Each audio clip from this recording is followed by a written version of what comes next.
The bullet shattered the window before Adriana Vale even heard the shot.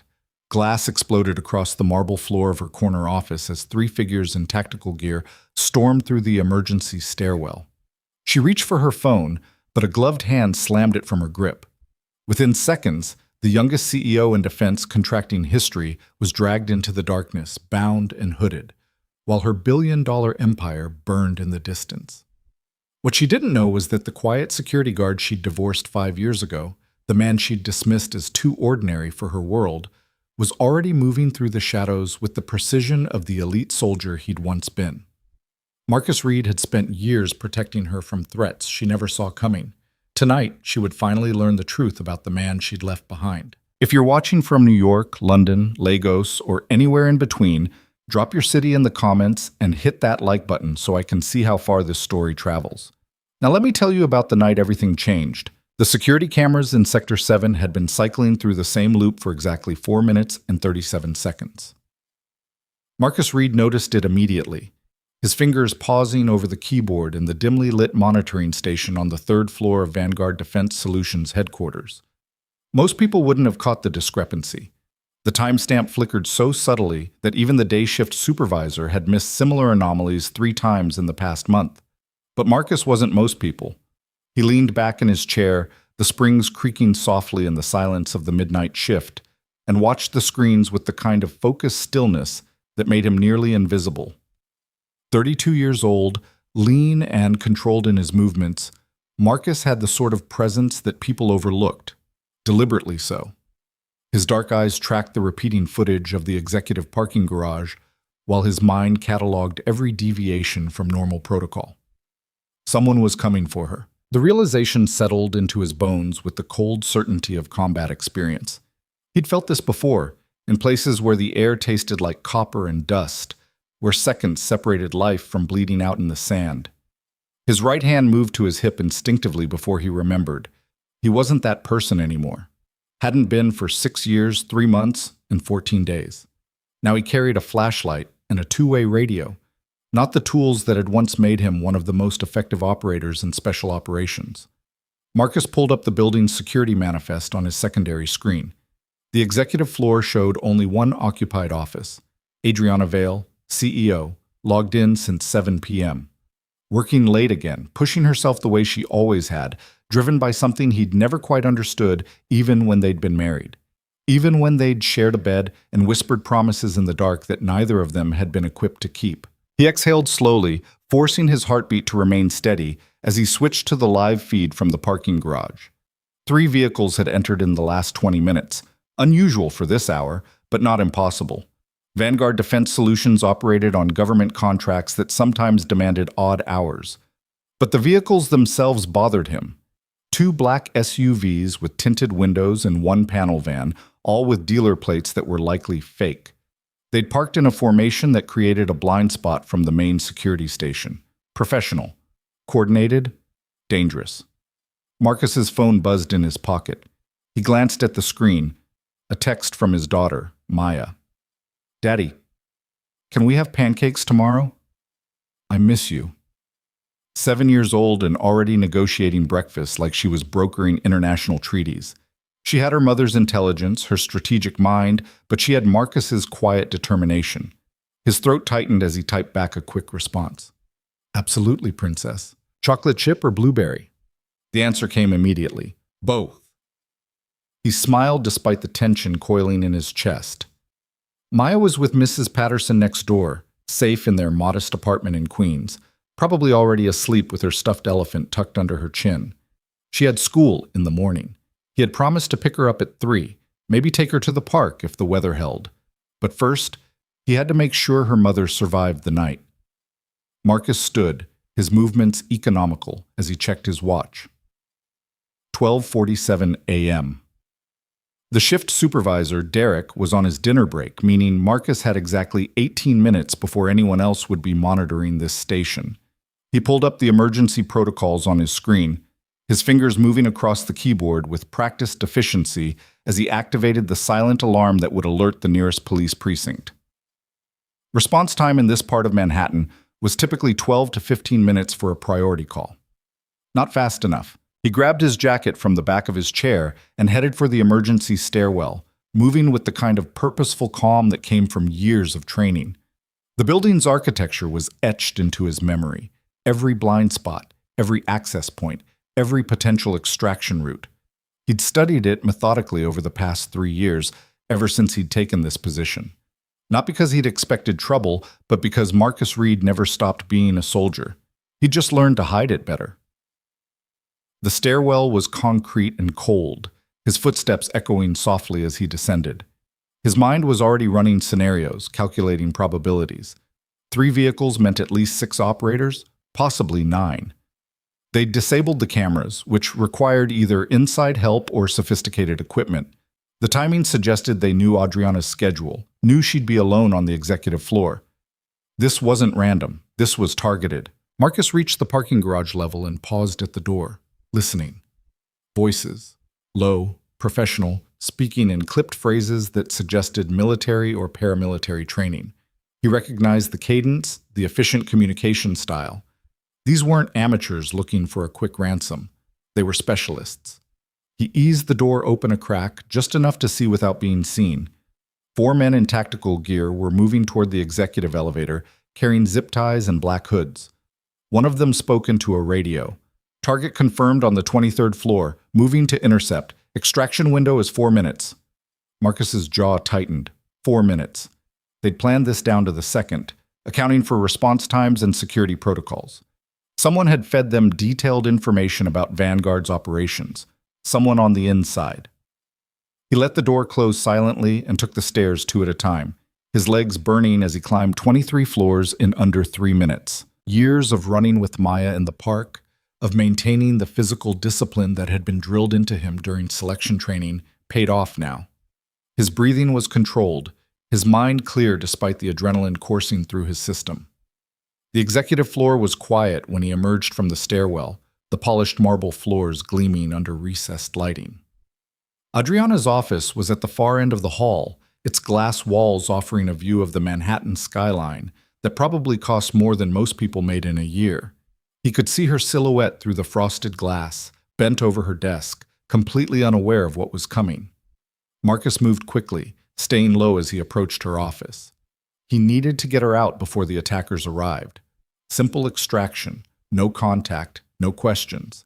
He could disappear back into the shadows before she even realized what had happened. But then the elevator chimed. Time was up. Marcus changed direction instantly, moving to intercept. He reached the reception area just as the elevator doors opened and 3 men in tactical gear stepped out. They moved with military precision, weapons drawn, eyes scanning for threats. They didn't see him until it was too late. Marcus had spent 6 years trying to forget the things he'd learned in dark places, trying to be the kind of father Maya deserved, patient, gentle, present. But some skills you never lost. They just waited in your muscles, in your reflexes, ready to resurface when everything you loved was threatened. The first operative went down before he could raise his weapon, Marcus's strike to his throat precise and devastating. The second turned, finger on the trigger, but Marcus was already inside his guard, redirecting the weapon as it fired. The suppressed shot went wide, shattering one of the glass panels as Marcus drove his elbow into the man's temple. The third operative was better trained, more experienced. He recognized what he was facing and adjusted accordingly, creating distance and drawing a knife when his gun was kicked away. They circled each other in the reception area, the sounds of their breathing harsh in the sudden silence. "Who the hell are you?" the man demanded, his accent Eastern European, possibly Russian. Marcus didn't answer. Words were wasted energy, and he needed every advantage. The operative lunged, the blade flashing under the overhead lights, but Marcus sidestepped and countered with a combination that would have looked brutal if anyone had been there to witness it. The knife clattered across the marble floor. The operative followed it, unconscious before he hit the ground. Marcus stood in the center of the reception area, his chest heaving, surrounded by 3 incapacitated attackers. The entire confrontation had taken less than 90 seconds. He was out of practice, slower than he'd been during his operational years, but apparently still fast enough. The sound of breaking glass came from Adriana's office. Marcus ran, his heart hammering now, discipline giving way to something rawer. He rounded the corner to see 2 more operatives dragging Adriana toward the emergency exit, her hands zip-tied, a black hood over her head. She was fighting, of course she was fighting, twisting and kicking even though she had to know it was useless against trained professionals. "Let her go," Marcus said, his voice carrying across the space with quiet authority. The operatives turned, surprised. One of them raised a weapon, but Marcus was already moving, using the corridor's narrow space to his advantage. What followed was brutal and efficient, the kind of close-quarters combat that left no room for hesitation or mercy. Marcus fought with the desperate precision of a father protecting his daughter's mother, of a man who'd already lost too much to let someone else take what remained. When it was over, Adriana was standing against the wall, hood askew, hands still bound, staring at him with wide eyes that he couldn't quite read in the dim light. The two operatives were on the floor, breathing but incapacitated. Marcus moved to her quickly, pulling a pocket knife from his belt to cut the zip ties. His hands were steady despite everything, years of field medicine training making the movements automatic. "Are you hurt?" he asked, his voice low and professional. Adriana pulled the hood completely off, her dark hair disheveled, her designer suit torn at the shoulder. She looked at him like she was seeing a stranger, her mouth opening and closing without sound. Finally, she managed a single word. "Marcus?" He nodded, already scanning the corridor for additional threats. "We need to move. There might be more." "More? Marcus, what? How did you—" She stopped, her legal mind clearly trying to process what she'd just witnessed. "Who were those men?" "Professionals, extraction team. We can talk later. Right now, we need to get you somewhere safe." He touched her elbow, trying to guide her toward the stairwell, but she pulled away, her shock giving way to the stubborn strength he remembered too well. "I'm not going anywhere until you tell me what's happening. You're a security guard, Marcus. You check IDs and monitor cameras. You don't—" She gestured at the unconscious men in tactical gear. "You don't do that." Marcus met her eyes, seeing all the years between them compressed into this single moment. The marriage that had fallen apart under the weight of secrets he couldn't share and ambitions she couldn't compromise. The quiet divorce that had been more sad than angry. The careful distance they'd maintained ever since, communicating only about Maya, about pickup times and school events and medical appointments. "I was never just a security guard," he said simply. Sirens wailed in the distance, growing closer. The silent alarm had done its job. Police would be here soon, probably federal agents too, given Vanguard's defense contracts. This scene would trigger investigations that would last months. Adriana was still staring at him, her brilliant mind clearly racing through implications and connections. "The military," she said slowly. "You told me you were in logistics, supply chain management. You said—" "I lied," Marcus interrupted, his tone flat. "I did what I had to do to keep you safe." "Safe? Safe from what?" "Marcus, we've been divorced for 5 years. I'm the CEO of one of the largest defense contractors in North America. I have security teams, protocols, none of which would have saved you tonight," he cut in, his voice harder now. "You were 30 seconds from being in a van, headed to a location where all your security teams and protocols wouldn't have mattered. These weren't amateurs, Adriana. This was a professional hit team with inside intelligence and military-grade equipment." She fell silent, the reality of what had almost happened finally penetrating her shock. Her hand went to her throat, where the hood had left red marks on her skin. "Why?" she whispered. "Why would someone—" "That's what we need to figure out," Marcus said, softer now. "But not here. Not now." The elevator chimed again. Marcus tensed, positioning himself between Adriana and the sound. But it was just Derek, the night supervisor, emerging with his hand on his service weapon and confusion written across his face. "Marcus? What the hell?" Derek's eyes widened as he took in the scene. "Jesus Christ, I'm calling this in." "Already done," Marcus said, nodding toward the approaching sirens. "Multiple assailants, attempted kidnapping. Ms. Vale is unharmed." Derek stared at the incapacitated operatives, then at Marcus, clearly struggling to reconcile the quiet colleague he'd worked with for 3 years with whatever the hell he was looking at now. "How did you— you're just in the right place at the right time," Marcus said evenly, his expression giving nothing away. "You should secure the scene. Police will be here in 2 minutes." He was already calculating how to handle the questions that would come. the official statements he'd have to give, the scrutiny this would bring to his background, his past, the carefully constructed civilian identity he'd built around being Maya's father. He'd stayed invisible for 6 years, keeping his head down, living quietly. One night had shattered all of that. Adriana was watching him with an intensity that made him uncomfortable. She'd always been able to read people, to see through facades and identify weaknesses. It was what made her a formidable CEO. Now she was turning that analytical gaze on him, probably seeing things he'd rather keep hidden. "We're not done talking about this," she said quietly, her voice carrying the authority that had taken her to the top of a male-dominated industry before she was 30. "Whatever this is, whatever you're not telling me, we're not done." Marcus nodded, knowing she was right, but also knowing he couldn't give her what she wanted. Not the whole truth, not the missions that still woke him up at night, the faces he still saw in his nightmares, the reasons he'd walked away from everything he'd been trained to be. The police arrived in force, NYPD, FBI, and a tactical team from Homeland Security given Vanguard's classified contracts.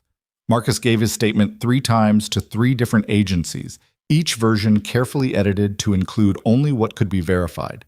Yes, he'd witnessed the attempted kidnapping. Yes, he'd intervened. No, he didn't know who the assailants were or what their motive might be. His military background? 4 years in the Army, honorable discharge, nothing remarkable. The lies came easily, worn smooth by years of practice. Adriana was whisked away by her own security team and federal agents, but not before she looked back at him one last time, her expression unreadable. Marcus watched her go, knowing this was just the beginning. She wouldn't let this drop. She'd dig until she found answers because that was who she was. Relentless, brilliant, dangerous in her own way. By 4 a.m., Marcus was finally cleared to leave. He declined the offer of a ride, choosing instead to walk through the pre-dawn Manhattan streets toward the subway that would take him home to Queens. His hands ached from the night's violence, bruises already forming on his ribs where one of the operatives had landed a solid hit. He pulled out his phone and texted Mrs. Patterson, letting her know he'd be home soon. Then he scrolled to Maya's last message, the one about pancakes, and felt something twist in his chest. This was why he'd left the military. This quiet life, these simple promises, the chance to be present for his daughter in ways his own father never had been. But the past wasn't done with him yet. Tonight had proven that. Marcus descended into the subway, disappearing into the anonymous crowd of early morning commuters. Above ground, in glass towers and government offices, people were already asking questions about the quiet security guard who'd taken down 5 armed operatives without breaking a sweat. They'd find some answers, enough to satisfy the official reports. But the truth, the full truth about who Marcus Reed had been and what he'd done in service to his country, would remain buried in classified files that most of them would never see. He rode the train in silence, watching the darkness of the tunnels give way to the gray light of dawn. In a few hours, he'd pick up Maya from school. They'd go to the park, maybe get ice cream, talk about her day. He'd help her with homework, make dinner, read her a story before bed. The ordinary rhythms of single fatherhood that he'd fought so hard to claim. But in the back of his mind, he was already running calculations. The attack on Adriana had been too precise, too well planned. Someone with detailed knowledge of Vanguard's security protocols and Adriana's schedule.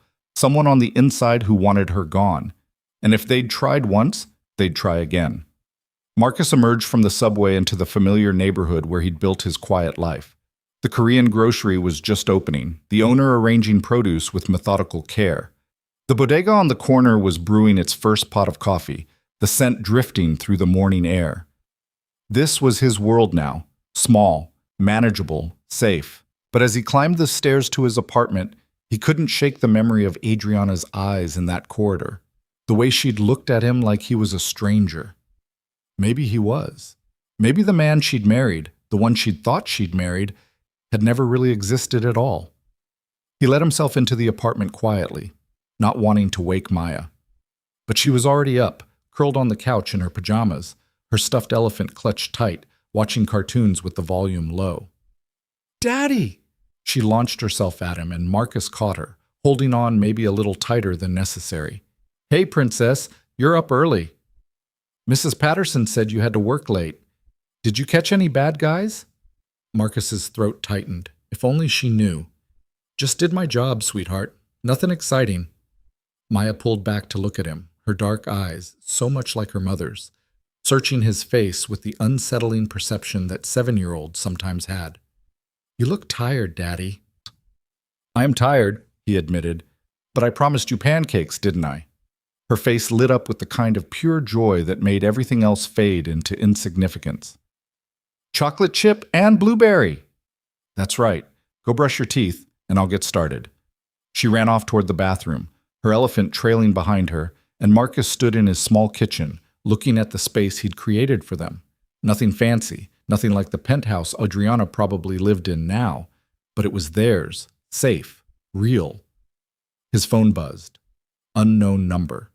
He almost didn't answer, but years of instinct made him pick up. Mr. Reed. The voice was female, professional, with the kind of authority that suggested federal credentials. This is Special Agent Sarah Chen, FBI.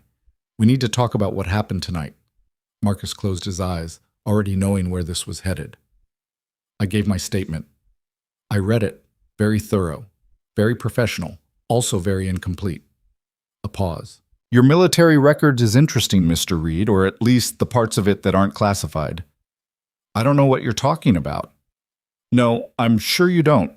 But here's the thing. 5 armed operatives with military training don't just go down to a security guard who supposedly spent 4 years doing supply chain logistics.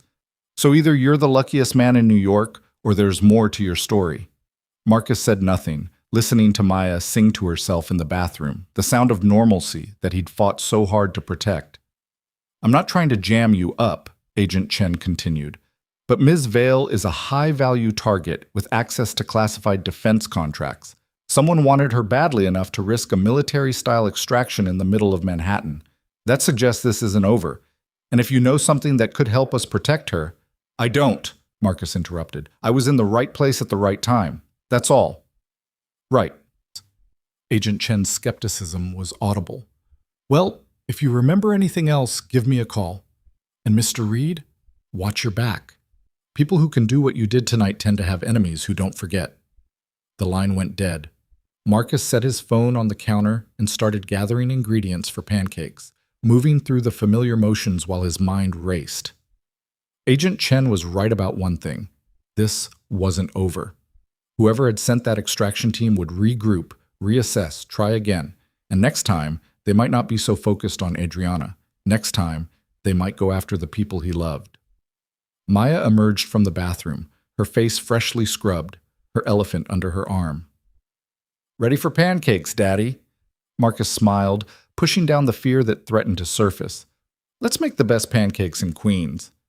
As he cooked, measuring flour and cracking eggs while Maya chattered about school and her friends and the field trip next week to the Natural History Museum, Marcus made a decision. He'd spent 6 years running from who he'd been, trying to be someone softer, someone safe. But some threats couldn't be handled with restraint and distance. If someone was coming for Adriana, and by extension for Maya's mother, then Marcus would do what he'd always done. He'd step into the darkness so the people he loved could stay in the light. He just had to make sure Maya never saw what he became when he went there. The pancakes turned out perfect, golden brown with just the right amount of chocolate chips and blueberries. Maya ate them with the serious concentration she brought to everything important, telling him between bites about the book she was reading and the math problem she'd figured out yesterday. Marcus listened, memorizing every detail, storing it away against a future that suddenly felt less certain than it had 24 hours ago. This was what mattered. This kitchen, this table, this small person who trusted him completely to keep her world safe. Everything else, the violence, the secrets, the past that kept clawing its way back, was just noise. Background static he'd learned to live with.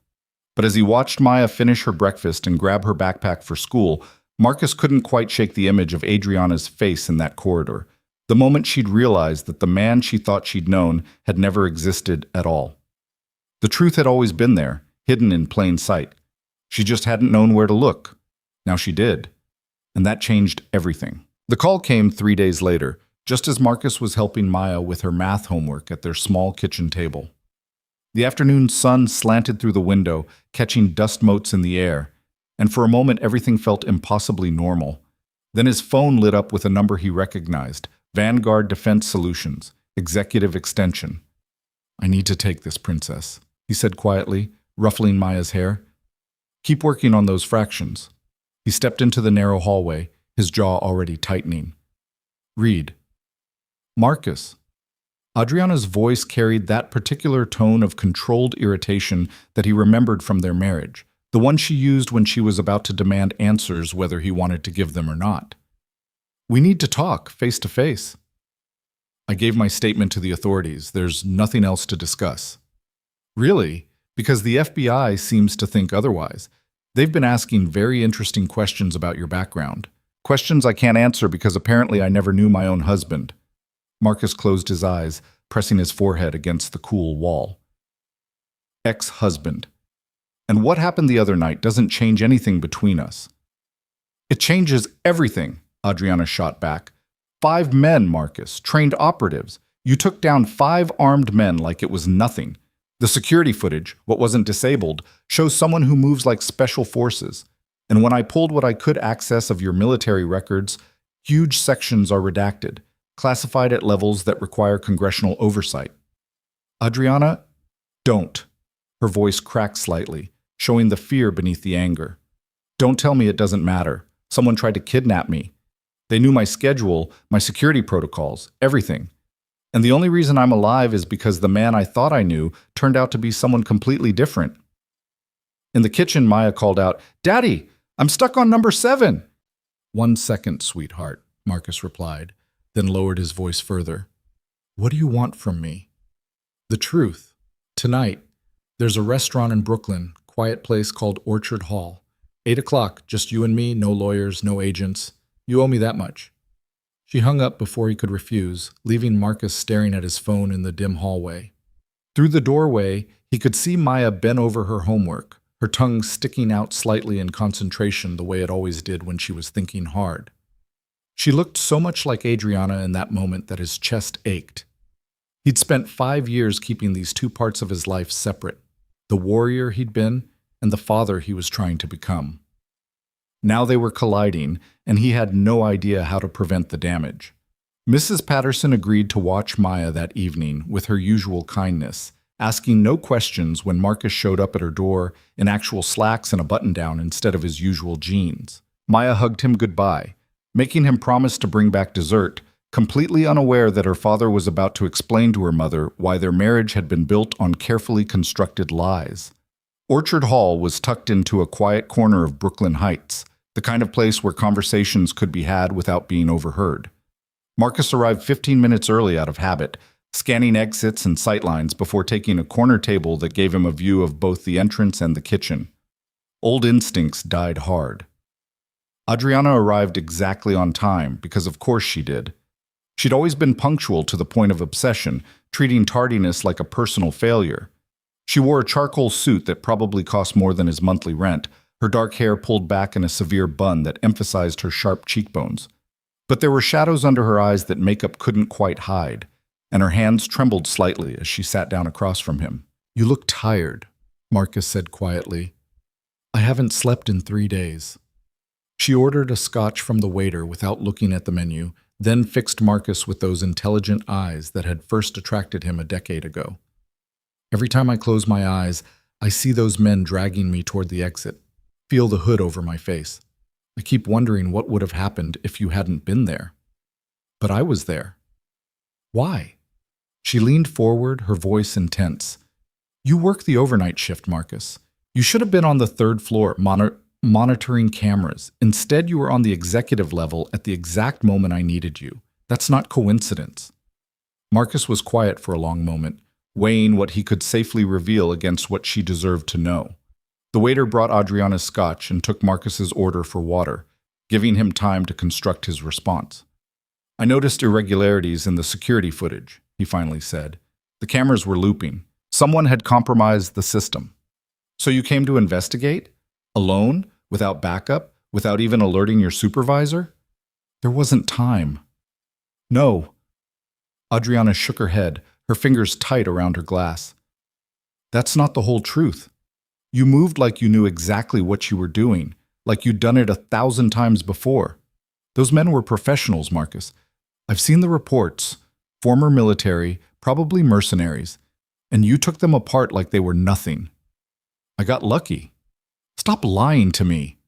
Her voice rose enough to draw a few glances from nearby tables. She caught herself, lowering her tone but not her intensity.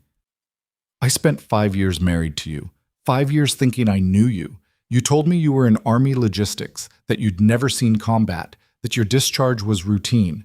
I believed you because I loved you, and because you seemed so ordinary, so content with a quiet life. The word stung more than Marcus wanted to admit. Ordinary. It was what he'd been trying to achieve, the mask he'd worn so carefully. But hearing it from her, hearing the way it carried equal parts accusation and betrayal, cut deeper than he'd expected. I was never in logistics, he said finally, the admission feeling like jumping off a cliff. I was Special Operations, Joint Special Operations Command specifically, the kind of work that doesn't make it into official records. Adriana's face went pale. Special Operations. You mean, I mean the jobs that don't exist, in places we're not supposed to be, doing things that can never be acknowledged. Marcus kept his voice level, clinical, as if he were discussing someone else's life. High-value target extraction, intelligence gathering, direct action missions. I did it for 6 years before I met you, and 2 years after we got married. 2 years? She set down her glass carefully, like she was afraid she might throw it. We were married for 3 years, Marcus. You're telling me that for 2/3 of our marriage you were lying to me about what you did every day? Yes. Where did you go? When you said you were at Fort Bragg doing supply chain training, where were you really? Marcus looked away, unable to hold her gaze. Places I can't talk about. Doing things I can't describe. It's still classified, Adriana. Will be for another 20 years, minimum. Did you kill people? The question hung in the air between them, sharp and unavoidable. Marcus thought about all the ways he could deflect, could soften the truth, but he'd already lied to her enough. Yes. Adriana's breath caught. She reached for her scotch, drained half of it, then set it down with a sharp click against the table. How many? I don't know. I stopped counting. Jesus Christ. She pressed her hands to her face, breathing slowly like she was trying not to be sick. When she looked up again, her eyes were bright with unshed tears. Who are you? Because the man I married, the man who cried at our wedding and read poetry to me in bed and talked about wanting to build a normal life, I don't know if he was ever real. He was real, Marcus said quietly, urgently. That part was real, Adriana. Everything between us, everything I felt, that was never a lie. But you were. The foundation of our entire relationship was a lie. Your job, your past, the things you'd done, you kept all of it from me, and I was stupid enough to think we had trust, that we had honesty. I wanted to tell you, so many times I wanted, but you didn't.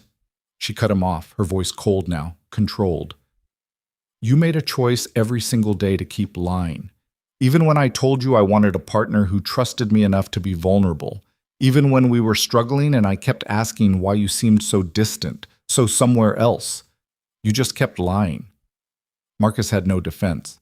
She was right. He'd lied through omission, through careful misdirection, through the 1,000 small deceptions that had slowly poisoned their marriage. He'd told himself it was necessary, that she was safer not knowing.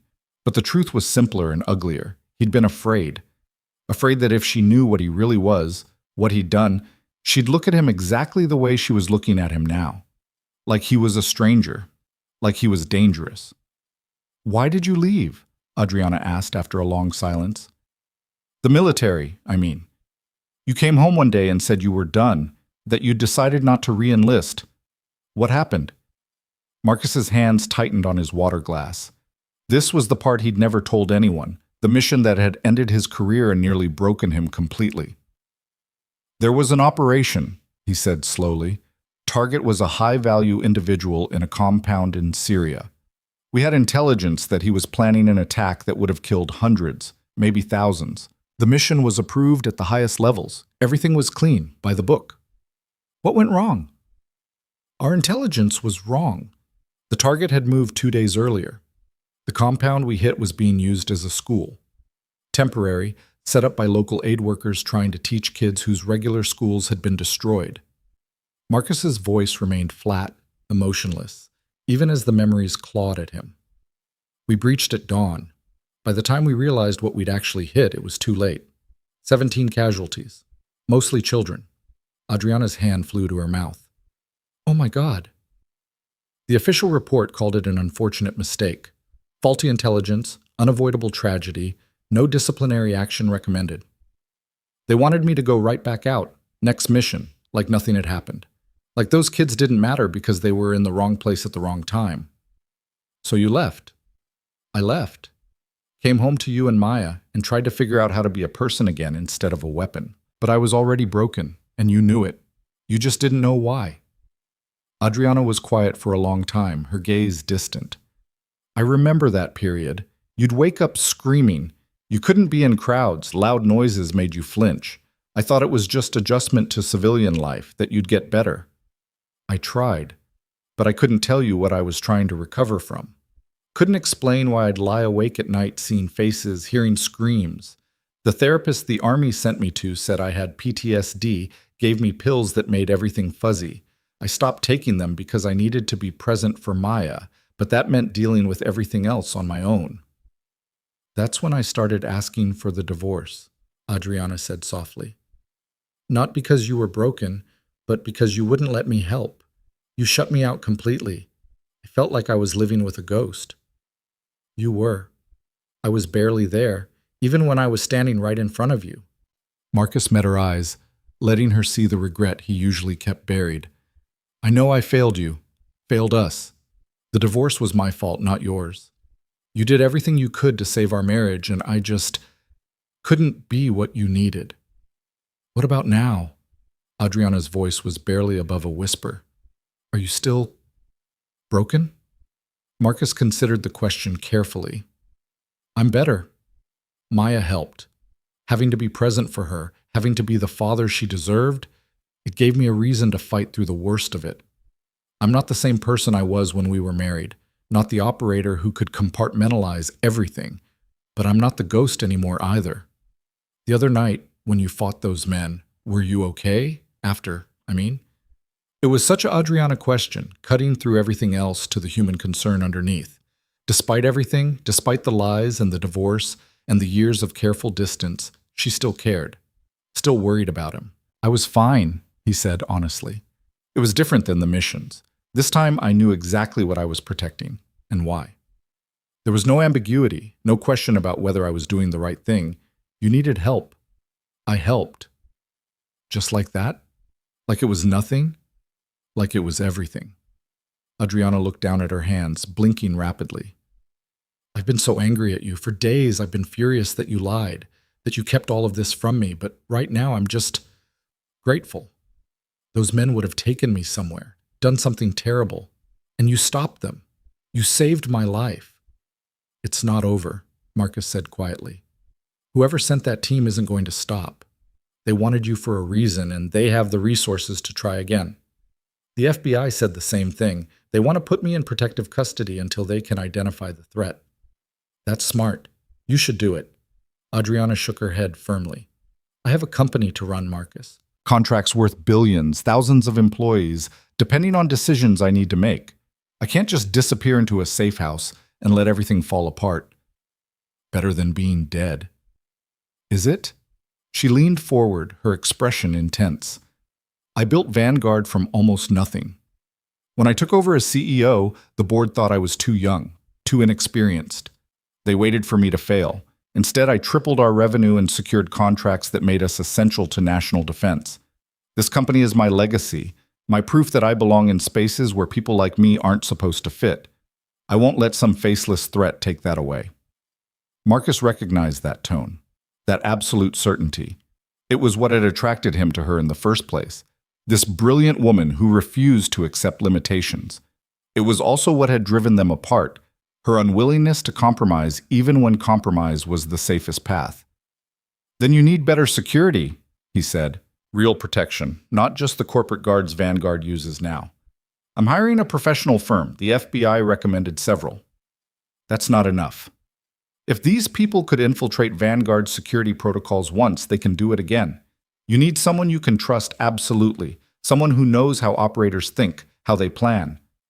Adriana's eyes narrowed. What are you suggesting?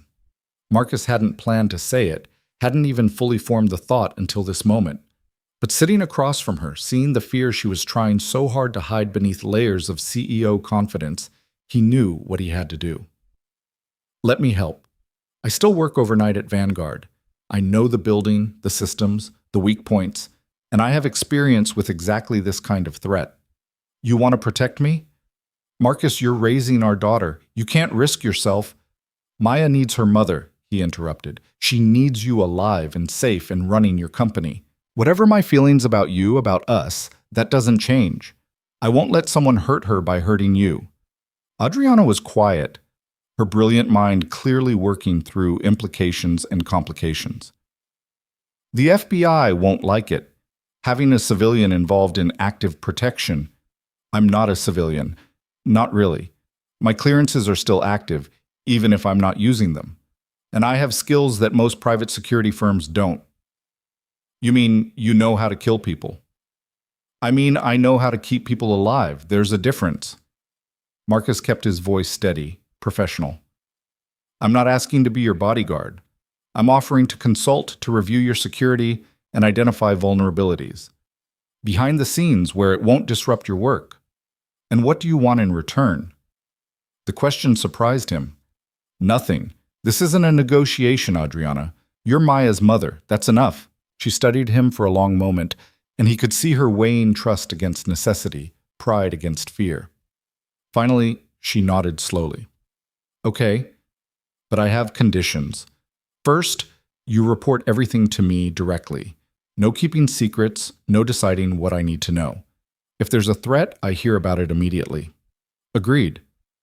Second, this doesn't change anything between us. We're not back together, we're not trying again.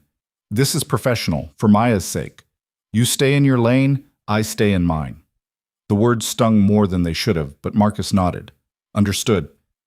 And third, Adriana's voice softened slightly. You tell me the truth from now on. No more lies, no more hiding who you are or what you're capable of. I don't have to like it, but I need to know it. Can you do that? Marcus thought about Maya, about the life he'd built on the foundation of being someone safe and ordinary. Letting Adriana see the truth meant risking that image, accepting that his daughter might eventually learn things about him he'd rather keep hidden. But the alternative was watching Adriana walk into danger without proper protection, and that wasn't something he could live with. I can do that, he said. They finished dinner in an easier silence, the initial tension giving way to something more complicated. Not forgiveness exactly, but understanding. A recognition that they were both different people than they'd been during their marriage, shaped by the years apart and the choices they'd made. As they walked out together, Adriana paused on the sidewalk. Thank you. For the other night. For tonight. For being honest.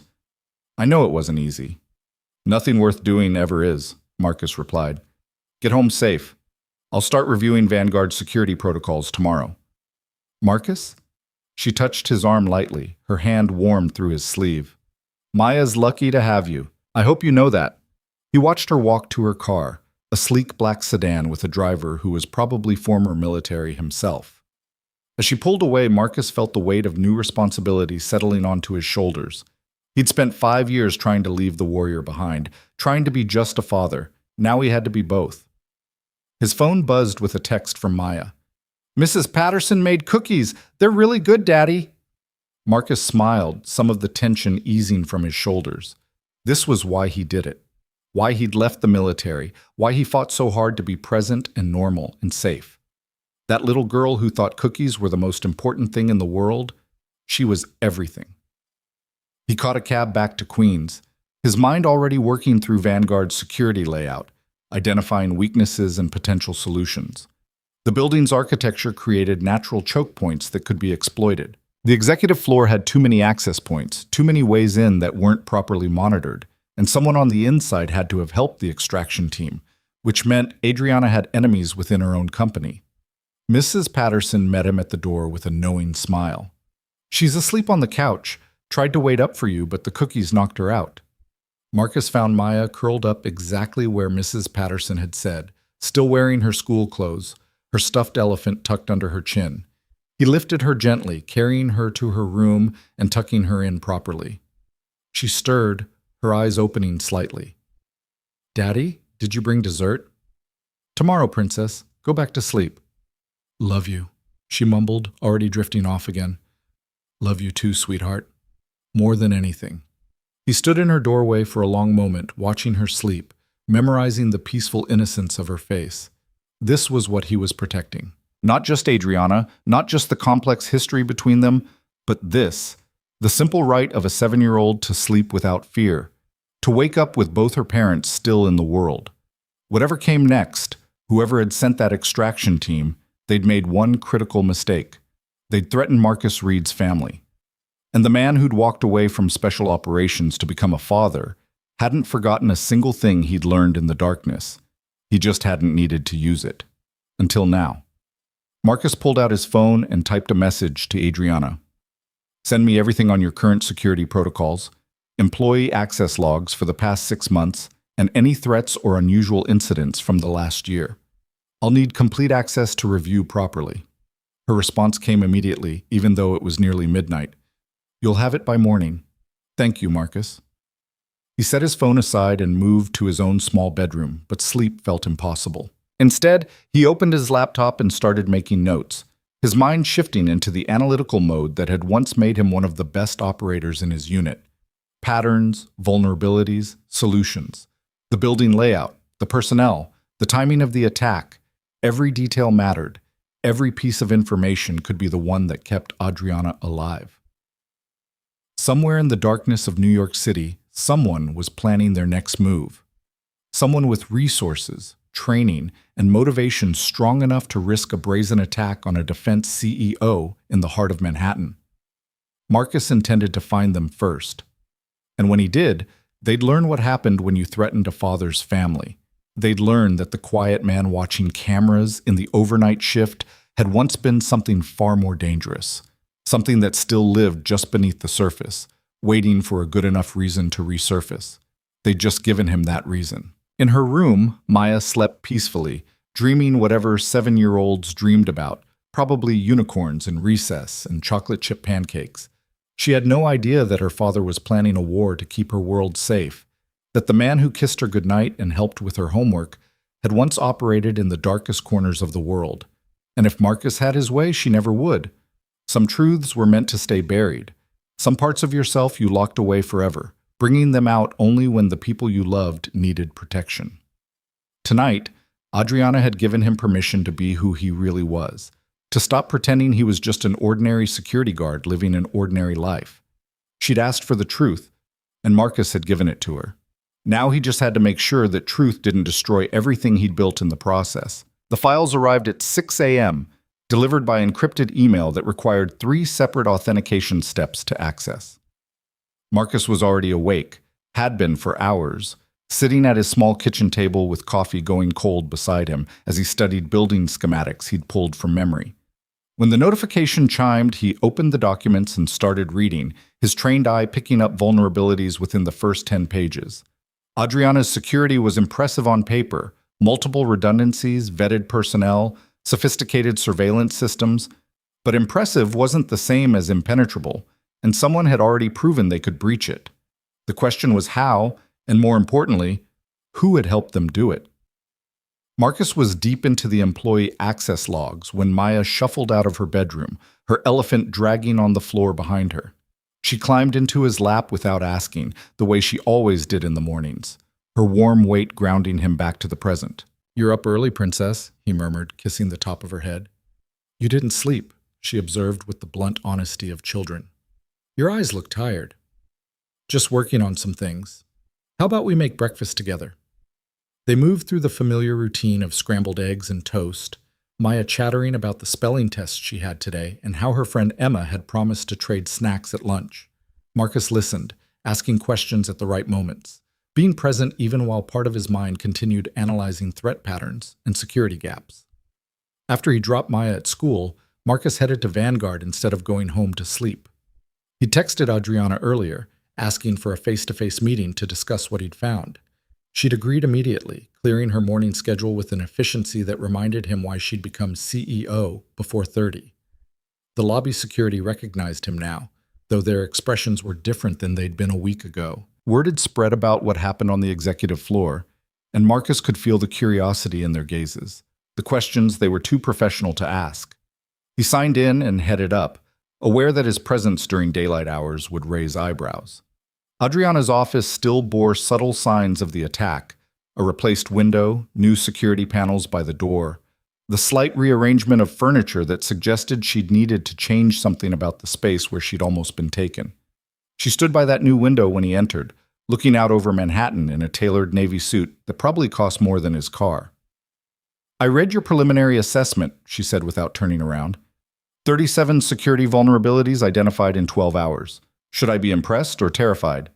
Both, Marcus replied, setting his tablet on her conference table. Your security protocols are strong against external threats, but they assume everyone with internal access is trustworthy. That's your biggest weakness. Adriana turned to face him, her expression serious. You think someone on the inside helped plan the kidnapping? I know they did.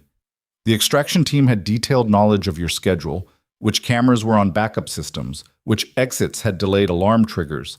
That information isn't publicly available. Someone fed it to them. Everyone on my security team has been vetted. Background checks, psychological evaluations, the works. Marcus pulled up a file on his tablet. Your head of security, David Chen, former Marine, decorated service record, hired 3 years ago. On paper, he's perfect. I sense a but coming. His financial records show deposits from an offshore account starting 6 months ago. Small amounts, nothing that would trigger automatic fraud detection, but consistent, like a retainer. Adriana's face paled. David? He's been with me since I became CEO. He helped design our current security infrastructure, which would make him invaluable to anyone wanting to breach it. Marcus kept his voice neutral, professional, even as he watched her process the betrayal. The deposit stopped 2 weeks before the attack. Final payment was probably made in cash, untraceable. Do you have proof? Something concrete I can take to the authorities? Not yet. What I have is circumstantial, enough to raise questions, but not enough to confirm. We need more before we move. Adriana crossed her arms, her jaw tight. So what do we do? I can't exactly fire my head of security based on suspicious bank deposits without causing panic throughout the company. Marcus had anticipated this question, had spent the early morning hours formulating a plan that balanced risk against necessity. We keep him close and feed him information. If he's compromised, he'll pass it along to whoever hired him. We use that to identify the real threat. You want to use me as bait, Adriana said flatly. I want to control the situation instead of reacting to it. Right now, whoever wants you is in the shadows, planning their next move. We bring them into the light on our terms. And if your plan fails, if they try again, and you're not there, I will be there. Marcus held her gaze, letting her see the absolute certainty beneath his words. I'm moving to day shift, close protection detail assigned directly to you. Chen won't question it. After the attack, it's logical that you'd want enhanced security. Anyone watching will see exactly what we want them to see. Which is? A CEO scared enough to accept protection, and a former soldier doing his job. Nothing sophisticated, nothing that suggests we're running a counter-operation. Adriana moved to her desk, her fingers drumming on the polished wood in the pattern Marcus remembered from their marriage. It meant she was thinking, weighing options, calculating odds. Finally, she nodded. Okay, but I have conditions. You stay visible, Marcus. No disappearing into shadows or running solo operations. If there's a threat, we handle it together or we involve the authorities. I won't have you taking unnecessary risks. Define unnecessary, Marcus said, the corner of his mouth quirking slightly. Don't make jokes. I'm serious. Maya needs you alive and whole. Whatever you think you owe me, it's not worth orphaning our daughter. The words hit harder than she probably intended, cutting through his professional detachment to the fear he kept carefully buried. She was right.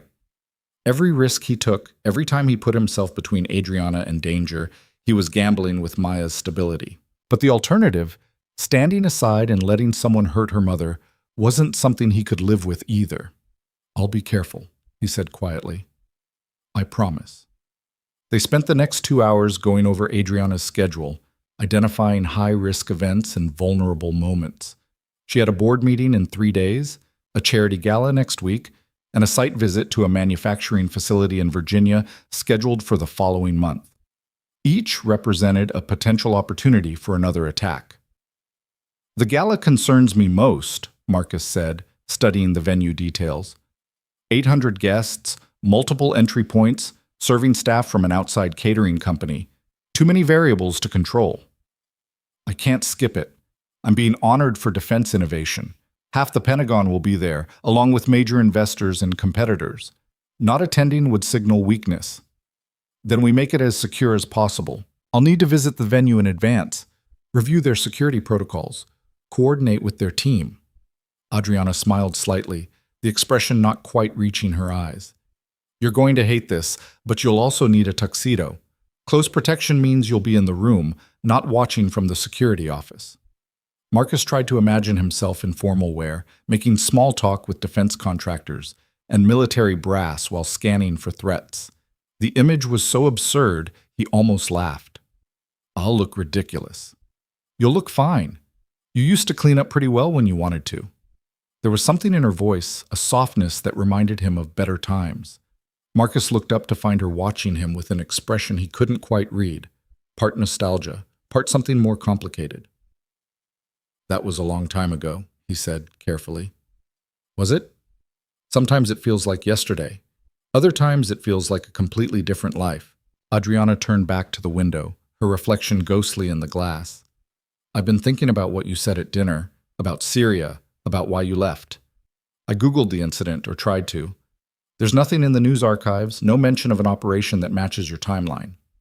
There wouldn't be. It was classified then, still is now. Officially, we were never there. But children died. Real children, with families who loved them. How does something like that just disappear from history?" Marcus's hands clenched involuntarily at his sides. "National security, plausible deniability, the same mechanisms that allow operators to do necessary work in the shadows also allow mistakes to be buried. It's not right, but it's how the system works." "Does it haunt you?" "Still, after all these years."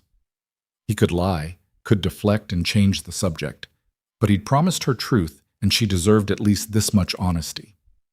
"Every day," he said quietly. "I see their faces in Maya's face sometimes. Wonder what they would have become if we hadn't made that mistake. If our intelligence had been better, if we'd waited for confirmation, if I'd questioned the orders instead of just following them." "You followed orders. That's what soldiers do." "Is it? Or is there a point where following orders becomes moral cowardice? Where you have to stand up and say no, even if it costs you everything?" Adriana turned to face him fully, her expression compassionate in a way that made his throat tight. "You did stand up. You left, Marcus. You walked away from a career you dedicated your life to because you couldn't participate in a system that treated those children as acceptable losses. That took courage. It took breaking. There's a difference. Maybe. Or maybe breaking was the first step toward becoming who you were supposed to be all along."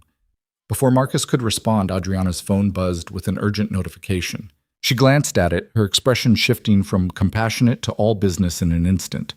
"The board wants an emergency meeting about the attack. They're concerned about liability, about my ability to maintain security while leading the company." She looked up at Marcus, frustration evident in the tight set of her shoulders. "They want me to step down temporarily. Let the COO handle operations until the threat is resolved." "What do you want to do?" "Fight. I didn't build this company by backing down when things got difficult." She grabbed her tablet, her fingers flying across the screen as she composed a response. "They're meeting in 20 minutes. I need to be there. Need to show them I'm in control." Marcus checked his watch, mentally calculating response times and security protocols. "The boardroom is on the 20th floor. Limited access points. I'll do a sweep before the meeting. Stay outside during the session." "You're starting your protection detail now?" "Unless you'd prefer I wait until after someone tries again." Adriana studied him for a long moment, and Marcus could see her weighing independence against pragmatism. Finally, she nodded. Okay. But Marcus? Try not to scare the board members. Some of them are already convinced I'm losing control of the situation. I'll be the soul of discretion, he said, deadpan enough that Adriana almost smiled. The boardroom sweep revealed nothing concerning. Standard security, no obvious vulnerabilities, no signs of tampering with the access systems. Marcus positioned himself outside the main entrance, close enough to respond quickly, but far enough to give the appearance of standard security protocol. Through the glass walls, he could see Adriana standing at the head of the table, facing down a dozen board members who probably wanted her to show weakness, to admit she couldn't handle both the CEO position and a personal security threat. He'd seen her in boardroom mode before during their marriage, and it had always impressed him, the way she could command a room through sheer force of competence and will. 20 minutes into the meeting, his phone buzzed with a text from an unknown number. Your daughter is very pretty. Would be a shame if something happened to her. Marcus's blood turned to ice. Attached to the message was a photo of Maya taken that morning at her school. She was standing by the entrance, her backpack slung over one shoulder, completely unaware she was being photographed. He was moving before conscious thought caught up, his training taking over as he burst through the boardroom doors. Adriana looked up, startled, her presentation stopping mid-sentence. I need you now, Marcus said, his voice carrying an urgency that cut through corporate protocol. It's Maya.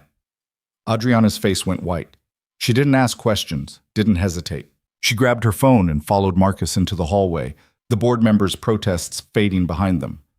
What happened? She demanded as they moved toward the elevators. Marcus showed her the message, watching as she read it and felt her world shift. Her hand flew to her mouth, a sound escaping that was half gasp, half sob. No, they can't. Marcus, we have to get to her. We have to. I'm already on it, he said, his voice calmer than he felt as he dialed a number he hadn't used in 3 years. It rang twice before a familiar voice answered. Reed? That really you? I need a favor, Graves. Fast extraction, elementary school in Queens. Target is 7 years old and civilian. Potential hostile surveillance, threat level critical. There was a pause, then Graves's voice shifted from surprise to all business. Give me the address. I can have a team there in 15 minutes. Marcus rattled off Maya's school information, his mind already calculating drive times and threat scenarios. She's in Mrs. Henderson's second-grade class. Small, dark hair, carrying a stuffed elephant. Don't let her out of your sight until I get there. On it. Reed, good to hear your voice even under these circumstances. The call ended as they reached the parking garage. Marcus had Adriana in his car before she could argue, pulling out into Manhattan traffic with the kind of aggressive driving that would normally get him arrested. Who was that? Adriana asked, her voice shaking. Who did you just call? Former teammate. Best tactical operator I ever worked with. If anyone can keep Maya safe until we arrive, it's him. You said 15 minutes. We're 30 minutes away in this traffic. Then I'll make it in 20. Marcus drove with controlled precision, using every trick he'd learned during tactical driving courses to navigate through the congested streets. Beside him, Adriana was silent, her phone clutched in white-knuckled hands, probably imagining every terrible scenario that could unfold in the next 20 minutes. This is my fault, she said suddenly. They're targeting her to get to me, because I'm the CEO, because I have contracts and information people want. Our daughter is in danger because of my career. No, Marcus said firmly. They're targeting her to get to both of us. This isn't about your career, Adriana. This is about forcing our hand, making us vulnerable. And it won't work. How can you be so calm? Marcus, if something happens to her, nothing will happen to her. Graves is the best, and I trained him personally. Maya will be scared, but she'll be safe. The drive took 18 minutes, Marcus shaving time wherever he could without being reckless enough to cause an accident. He pulled up to the school to find Graves waiting by the entrance, a tall black man in casual clothes that didn't quite hide the tactical awareness in his posture. She's inside with the principal, Graves said as Marcus and Adriana rushed up. School's on lockdown per my request. No one in or out until you give the all clear. Marcus gripped his former teammate's shoulder briefly. Thank you. Anytime. You know that. Inside they found Maya in the principal's office, looking small and confused in a chair that was too big for her. Her face lit up when she saw Marcus, then crumpled into tears as she launched herself into his arms. "Daddy, there was a stranger taking pictures, and then this man came and said, 'You sent him and everyone's scared, and I don't understand what's happening.'" "Shh, princess. You're safe. I've got you." Marcus held her tight, feeling her small body shake with sobs against his chest. Over her head, he met Adriana's eyes and saw his own fear reflected back at him. Adriana knelt beside them, smoothing Maya's hair with trembling fingers. "Hey, baby. It's okay. Everything's going to be okay." "Why was someone taking pictures of me, Mama? Was it for the school website?" Marcus and Adriana exchanged glances, a whole conversation happening in that single look. How much to tell her? How much truth a 7-year-old could handle? How to keep her safe without destroying her innocence entirely? "Someone made a mistake," Adriana said gently. "They thought you were someone else, but your daddy's friend made sure you were safe, and now we're all here together." It wasn't quite a lie, but it wasn't the truth either. Maya seemed to accept it, though, her tears slowing as she clutched her elephant and leaned against Marcus. The principal, a kind-faced woman named Mrs. Rodriguez, looked deeply shaken. "Mr. Reed, I've called the police. They're sending officers to take a statement about the photographer. We take the safety of our students very seriously." "I know you do," Marcus said quietly. "And I appreciate your cooperation with the lockdown. I'd like to take Maya home now, if that's acceptable." "Of course. Given the circumstances, I think that's best." In the car, with Maya buckled safely in the back seat, Marcus felt the adrenaline finally starting to fade, leaving exhaustion in its wake.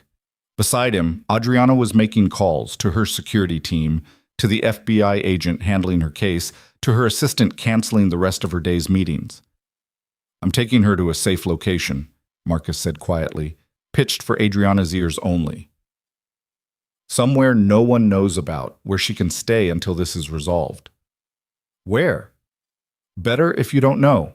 If they have eyes on you, anything you know becomes a vulnerability." Adriana turned to look at him, her expression fierce. "She's my daughter too, Marcus. I have a right to know where she is. You have a right to keep her safe. Let me do this, please." It cost her. He could see that.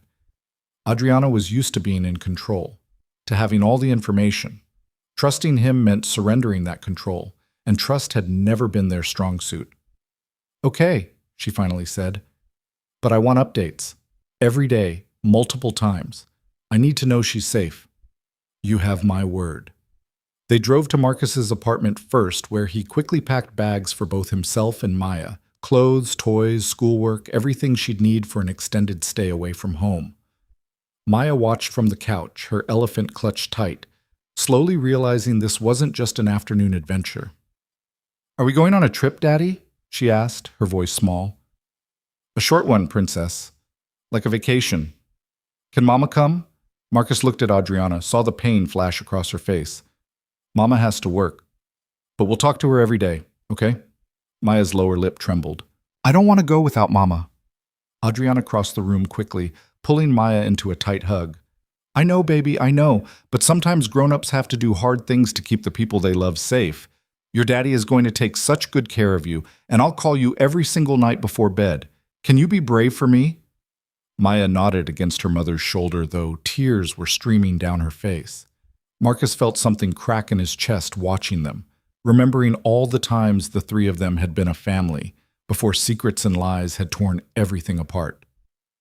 20 minutes later, Marcus loaded the last bag into his car, while Adriana said goodbye to Maya one more time.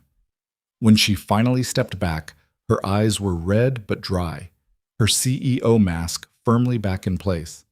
"Keep her safe," she said to Marcus, "with my life." "And Marcus? Find whoever did this. Find them and make sure they can never threaten our daughter again." There was steel in her voice, the kind of cold fury that reminded Marcus why Adriana had succeeded in one of the toughest industries in the world. She didn't ask for mercy or proportional response. She wanted threats eliminated, and she trusted him to do it. "I will," he promised. As they drove away, Maya waving sadly through the back window at her mother, Marcus called Graves again. "I need another favor. Full background check on David Chen, head of security at Vanguard Defense Solutions. Financial records, communications, everything you can find without tripping official channels. You think he's the leak? I know he is. I just need proof. How fast can you work? For you? Give me 48 hours. Where are you taking the kid? Remember that cabin upstate? The one we used for decompression after the Yemen op? Yeah, middle of nowhere, off the grid. Good choice. Graves paused. Reed, whatever this is, you don't have to do it alone. I can have a team assembled in 6 hours if you need backup. Marcus glanced in the rearview mirror at Maya, who was already starting to doze off despite everything, her elephant tucked under her chin. Right now I just need information, but I'll keep that in mind. The drive upstate took 3 hours, long enough for Maya to fall fully asleep and for Marcus to think through everything that had happened. The threat against his daughter changed the equation entirely. This wasn't just about protecting Adriana anymore. This was personal, and whoever had sent that message had made a fatal miscalculation. They thought threatening Maya would make Marcus back off, would scare him into retreat. Instead, they'd just given him permission to stop holding back, to become again what he'd been before, precise, relentless, and absolutely unforgiving when it came to eliminating threats to his family. The cabin appeared just as Marcus remembered it, isolated, surrounded by dense forest, accessible only by a dirt road that most people would miss entirely. It had electricity from solar panels and a well for water, enough to sustain them comfortably for weeks if necessary. Marcus carried Maya inside, tucking her into the bed in the smaller bedroom before setting up his laptop and secure communications equipment. By midnight, he'd established perimeter sensors around the property and encrypted connection to Graves for regular updates. His phone buzzed with a text from Adriana. Is she safe? Marcus sent back a photo of Maya sleeping peacefully, her elephant visible in the frame. Then he added, safe and secure, get some rest. Tomorrow we start hunting. Adriana's response was immediate. Good. I want them to pay for this. Marcus set his phone aside and moved to the window, looking out at the dark forest. Somewhere out there, someone was planning their next move, confident they'd gained the upper hand by threatening a child. They had no idea what was coming for them. Marcus Reed had spent 5 years being gentle, being patient, being the kind of father Maya deserved. But before that, he'd been something else entirely. A weapon forged in the darkest corners of military special operations, trained to find people who didn't want to be found and eliminate threats that couldn't be allowed to exist. That man was still there, just beneath the surface. And for Maya's sake, for Adriana's sake, for the family he'd once had and might never have again, Marcus was going to let him out one more time. The hunt had begun. The first 48 hours in the cabin established a rhythm that felt almost normal. If you ignored the perimeter alarms and encrypted communications equipment, Marcus checked every 2 hours. Maya adapted the way children do, treating the isolation as an adventure rather than protective custody.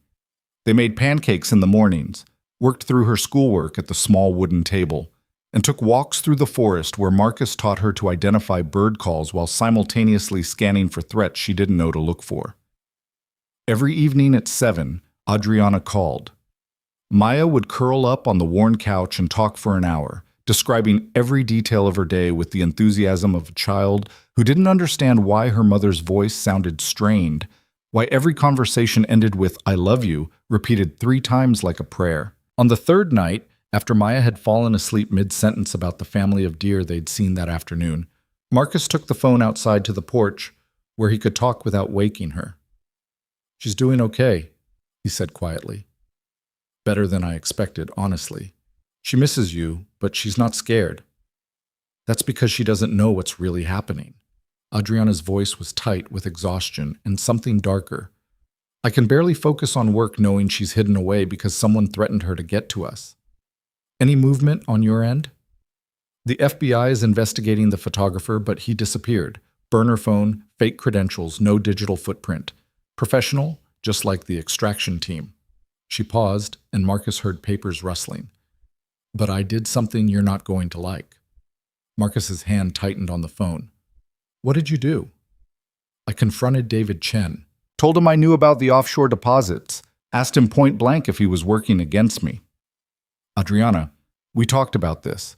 We needed to keep him thinking he was still trusted, still in position to feed us information." "I know what we talked about," she interrupted, steel in her voice. "But this is my company. Marcus, these are my employees. I'm not going to play spy games while our daughter is in hiding. I needed answers. Marcus forced himself to breathe slowly, to push down the tactical frustration and remember that Adriana wasn't one of his former teammates. She was a CEO used to direct confrontation, to demanding accountability. Asking her to operate in shadows went against every instinct that had made her successful. "What did he say?" Marcus asked, keeping his voice neutral. "He denied everything at first, got defensive, said the deposits were from consulting work he did on the side. But I pushed, and eventually he broke down." Adriana's voice softened slightly. "Marcus, he was being blackmailed. Someone found out about an affair he had 2 years ago, threatened to tell his wife unless he provided information about my security protocols." "Did he give you a name?" "No. All contact was through encrypted messages that self-deleted. He never met anyone face to face, never knew who was pulling the strings. He just answered questions and took money and told himself he wasn't really hurting anyone." Marcus closed his eyes, processing this new information. Blackmail was a classic recruitment method, and it explained why Chen's financial records showed relatively small deposits. He wasn't a willing conspirator getting rich off corporate espionage. He was a scared man trying to protect his marriage. "Where is he now?" Marcus asked. "I told him to go home, get his affairs in order, and report to the FBI in the morning. He's finished at Vanguard either way, but if he cooperates with the investigation, maybe he avoids prison." She sighed heavily. "I feel sorry for him, which makes me angry. He betrayed my trust, put my life at risk, and all because he couldn't keep his marriage vows." The irony wasn't lost on Marcus. Adriana condemning someone for keeping secrets from their spouse, but he kept that observation to himself. "Did you tell the FBI about his cooperation?" Marcus asked instead. "Agent Chen is meeting with him first thing tomorrow. She thinks if we can trace the encrypted messages, even deleted ones, we might be able to identify who's behind this. Don't count on it. Whoever planned this is sophisticated enough to cover their tracks. The blackmail, the extraction team, the photographer, it's all designed to be untraceable." "So what do we do? Just wait for them to try again?" Marcus looked out at the dark forest, at the perimeter he'd secured with sensors and training. "No, we changed the game. They've been hunting you, controlling the timeline and the terrain. It's time we made them react to us instead." "I'm listening." "The charity gala is in 4 days. You said half the Pentagon will be there, along with your competitors and major investors. What if we use that event to flush out whoever's behind this?" "Use it how?" "Marcus, that gala is the highest profile event I'll attend all year.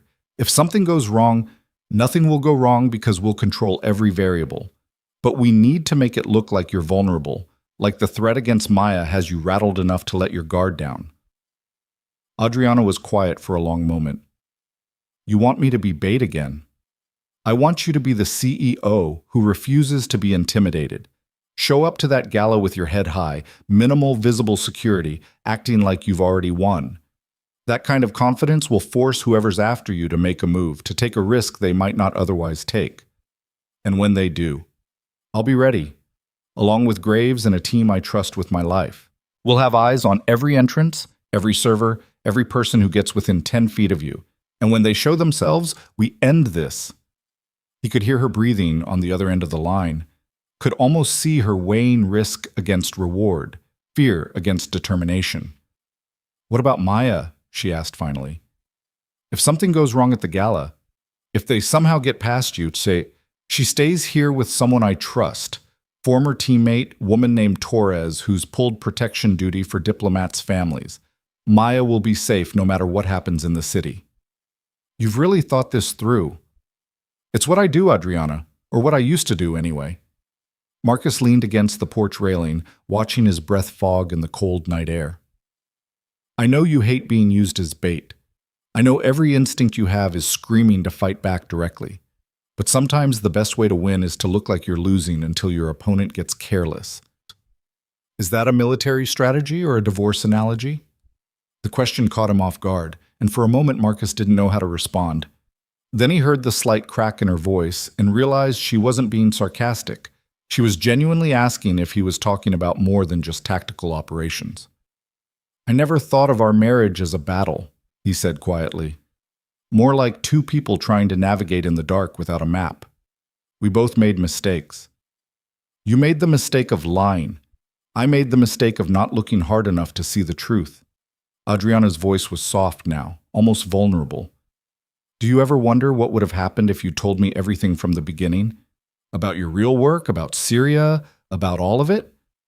Marcus thought about the question he'd asked himself 1,000 times in the years since their divorce. Every day. But I can't know if it would have changed anything. Maybe you would have understood. Maybe it would have destroyed us even faster. I would have tried to understand. I would have wanted to anyway. She paused. I'm sorry I called you ordinary that night. At the restaurant when we were talking about why we split up, it wasn't fair. It was accurate. I spent our entire marriage trying to be ordinary, trying to be safe and predictable and nothing like the person I'd been before. I thought that's what you needed. What I needed was honesty, but I understand why you couldn't give it to me. The secrets weren't really about me, were they? They were about you not wanting to be that person anymore, not wanting to carry those missions into our home. She was right, of course. Adriana had always been able to cut through complexity to find the core truth. Marcus had kept his past hidden not to protect her, but to protect himself.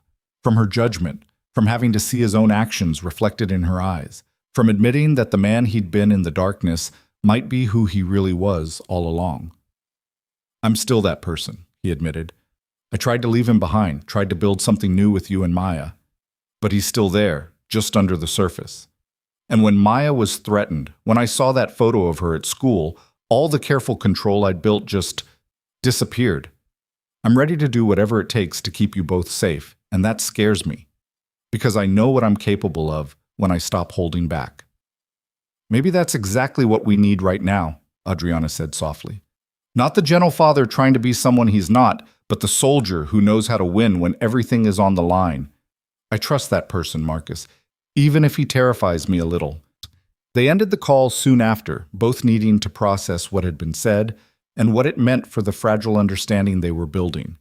Marcus sat on the porch for another hour, listening to the night sounds of the forest and thinking about the gala, about the plan forming in his mind, about all the ways it could go wrong.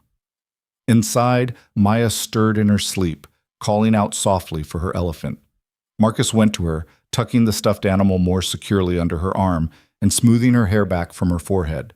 She settled immediately, trusting completely that her father would keep her safe. That trust was both a gift and a burden. Marcus would do whatever necessary to honor it, even if it meant becoming the person he'd spent 5 years trying to forget.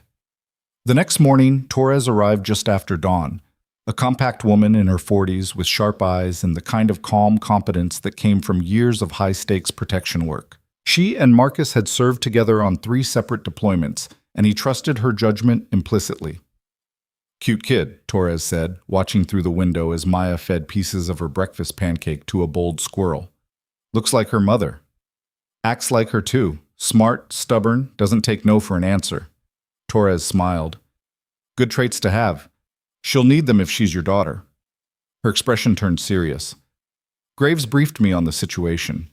You're really going to use the mother as bait at a public event? It's the best chance we have to force whoever's behind this into the open. They've been controlling the game from the shadows. Time to make them play in the light. And if they don't take the bait, if they're patient enough to wait you out, then we keep Maya safe here until I can hunt them down another way. But my gut says they won't wait. They've already escalated from a failed extraction to threatening a child. That suggests desperation, and desperate people make mistakes. Torres nodded slowly. I'll keep her safe. You have my word. But Reed, make sure you come back.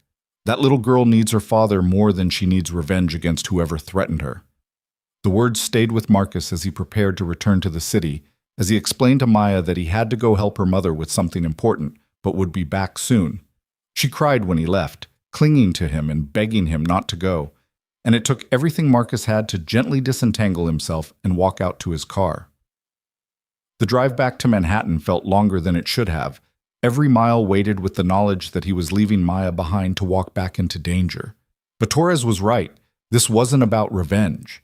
It was about eliminating a threat permanently so Maya could come home, so she could go back to school and play with her friends and live without fear. Marcus met Graves and the rest of the team at a secure location in Brooklyn, a warehouse that had been converted into a tactical operations center, complete with surveillance equipment, weapons cache, and detailed layouts of the gala venue. 4 operators in addition to Graves, all former special operations with experience in close protection and threat neutralization. "This is Reed," Graves told the assembled team. "Some of you know him from the old days. For those who don't, understand that he's the best tactical mind I've ever worked with. When he gives an order, you follow it without question. Clear?" The team nodded, their expressions professional and focused. Marcus recognized one of them, a woman named Kowalski, who'd been on his team during the Yemen operation. She gave him a brief nod of acknowledgement, and he returned it. "The primary objective is protection," Marcus said, moving to the display board where photos of Adriana and the gala venue were pinned. "Adriana Vale stays alive and unharmed, no matter what else happens. Secondary objective is identifying and neutralizing whoever's behind the attacks. We do this clean, professional, with minimal civilian exposure." He walked them through the plan: positioning, communication protocols, response procedures for various threat scenarios. The team asked smart questions, identified potential complications, suggested improvements. By the time they finished the briefing 3 hours later, Marcus felt reasonably confident they could handle whatever the gala threw at them. That evening, he met Adriana at her penthouse to coordinate final details. She answered the door in a designer dress that probably cost more than his car, her hair and makeup already done for a pre-gala dinner with major donors. "You look like a CEO," Marcus said, meaning it as a compliment. "I look like a target," Adriana replied, but there was no heat in the words. She gestured him inside to the sleek modern space that was so different from their old modest apartment. "The FBI isn't happy about this plan. Agent Chen called 3 times trying to talk me out of attending the gala." "What did you tell her?" "That I appreciate her concern, but I'm not hiding from threats. That's what they want, for me to step back, to show weakness, to prove I can't handle the pressure of running a major defense contractor." Adriana's jaw was set with determination. "I've worked too hard to let fear dictate my choices." Marcus studied her for a moment, seeing past the armor of designer clothes and perfect makeup to the woman underneath. Brilliant, fierce, and absolutely terrified, even if she'd never admit it. "You don't have to do this," he said quietly. "We can find another way." "No, you were right. This is the best chance we have to end it." She met his eyes, and something passed between them. Understanding, trust, the complicated bond of 2 people who'd created a child together, even if they couldn't make their marriage work. "Besides, I have you watching my back. That's more protection than most people ever get." The gala. The next evening was everything Marcus had expected, and worse. Hundreds of people in formal wear, multiple entry points despite their security protocols, servers moving through crowds with trays that could hide anything, music and conversation creating acoustic cover for threats. He wore a tuxedo that Torres had procured somehow, an earpiece hidden beneath his collar, and a weapon holstered at the small of his back where the jacket concealed it. Graves and the team were positioned throughout the venue, 2 at main entrances, 1 in the security office monitoring cameras, 1 roving through the crowd. Kowalski was posing as a photographer, her camera equipment hiding sophisticated surveillance gear that fed directly to their operations center. Marcus stayed within 10 feet of Adriana at all times, close enough to respond instantly, but far enough not to be obvious protection.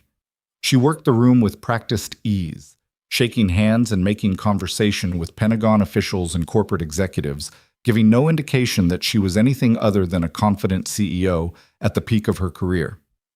2 hours into the event, nothing had happened.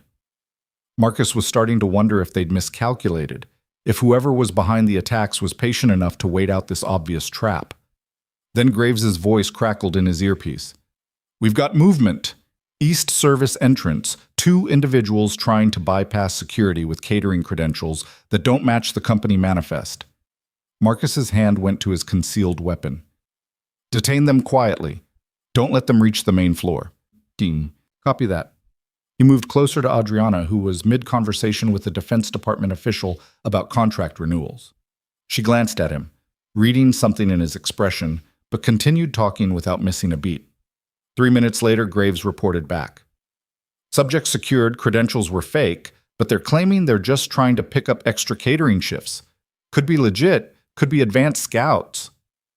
Bring them to the secondary holding area. I'll interrogate them after. Marcus stopped mid-sentence as he spotted something that made his tactical instincts scream. A server moving through the crowd with a tray of champagne, his movements just slightly off, his eyes scanning faces with too much focus for someone whose job was to blend into the background. And he was heading directly toward Adriana. Graves, west side of the ballroom, server in white jacket approaching the primary. Possible hostile. Marcus started moving before Graves could respond, cutting through the crowd with practiced efficiency. He reached Adriana just as the server did, positioning himself between them with a smile that probably looked more like a threat. "I'll take one of those," Marcus said pleasantly, plucking a champagne glass from the tray while his other hand remained ready at his side. The server's eyes flickered to Marcus's face, and something in that gaze confirmed every suspicion. This wasn't a server. This was an operator, someone trained well enough to infiltrate a high-security event with fake credentials and enough composure to almost pull it off. "Of course, sir," the server said, his accent faintly Eastern European. "Would the lady like one as well?" "The lady is fine," Marcus replied, his voice carrying a warning that only another professional would catch. "Why don't you head back to the kitchen? I think you've covered this section thoroughly." For a long moment, they stared at each other, two men who understood exactly what was happening beneath the veneer of polite society. Then the server smiled slightly and nodded. "Of course. Enjoy your evening."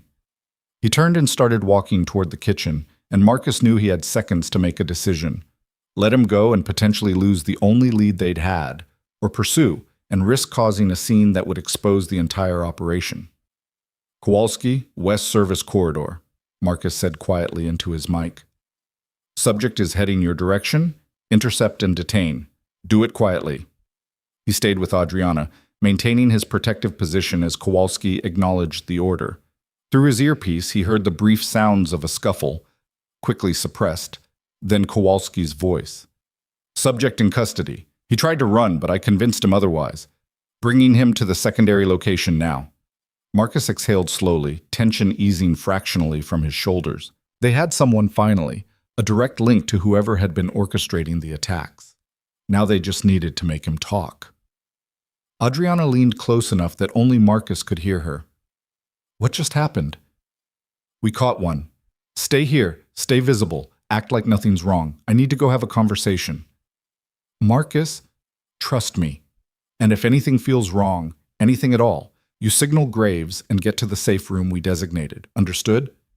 She nodded, her face pale but composed.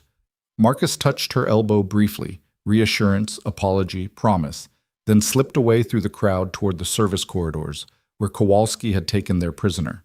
He found them in a storage room that the venue had cleared for their use, the man in the server's uniform now secured to a chair with zip ties. Kowalski stood guard, her expression professionally neutral, while Graves worked on setting up recording equipment.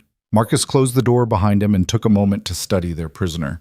Mid-30s, physically fit beneath the uniform, a small scar above his left eyebrow that suggested combat experience. Professional through and through, which meant he'd been trained to resist interrogation. "I'm going to make this very simple," Marcus said, pulling up a chair to sit directly in front of the man. "You're going to tell me who hired you, why they want Adriana Vale, and what the end game is. In exchange, I'll make sure you don't disappear into a federal prison for the rest of your life." The man smiled, revealing excellent teeth that had probably been fixed multiple times after various fights. "I want lawyer. I say nothing without lawyer present." "You're not under arrest. This is a private conversation, which means you don't have rights. You have choices." Marcus leaned forward, his voice dropping to the low, dangerous register he'd once used in interrogations in places that officially didn't exist. "Choice 1. You cooperate, and when the FBI finally gets involved, I make sure they know you were helpful. Choice 2. You stay silent, and I let my colleague here spend some quality time encouraging your memory. She's very good at her job." Kowalski smiled on cue, cracking her knuckles in a way that was probably theatrical but effective nonetheless. The prisoner's eyes flicked between them, calculating odds and outcomes. You cannot do this. This is America, not some third world interrogation site. You're absolutely right, Marcus agreed, which is why we're going to keep this civilized. But let me be very clear about something. You and your team threatened my 7-year-old daughter. Sent her photo to me with a message suggesting you might hurt her. So right now, the only thing keeping me civilized is my commitment to doing this the right way. Don't test how far that commitment extends. Something in Marcus's expression must have conveyed the truth of that statement, because the prisoner's confident smile faltered slightly. I want deal in writing, he said finally. Immunity from prosecution, witness protection. Then I talk. Not how this works. You give me something useful first, a name, a motive, anything that proves you're worth protecting.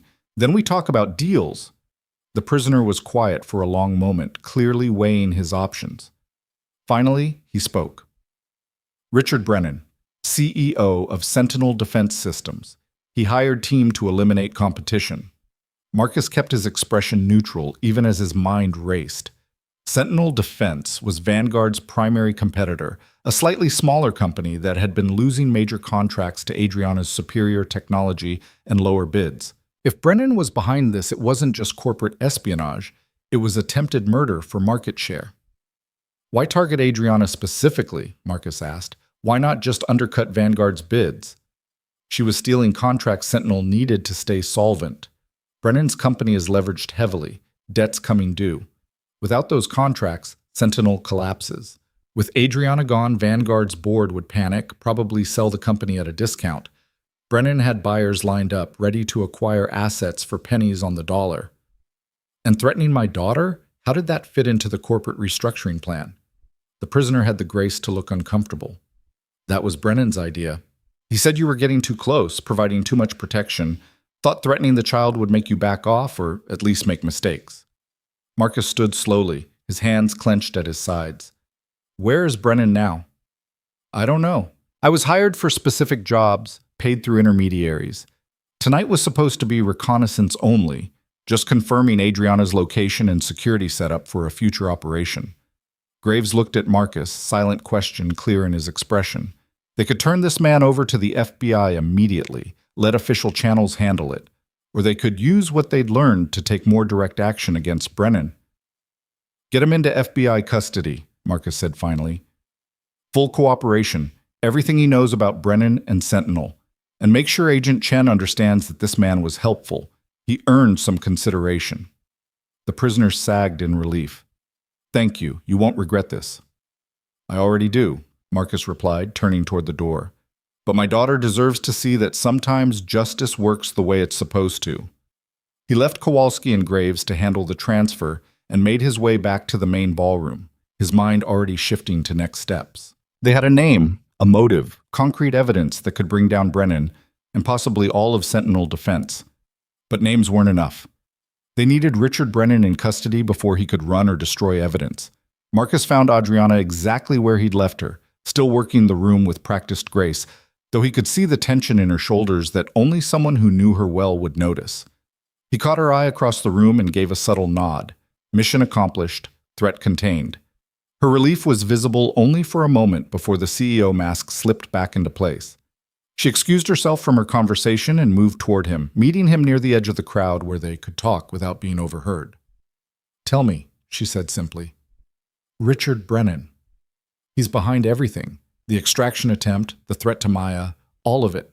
Corporate espionage turned to attempted murder because he couldn't compete legitimately.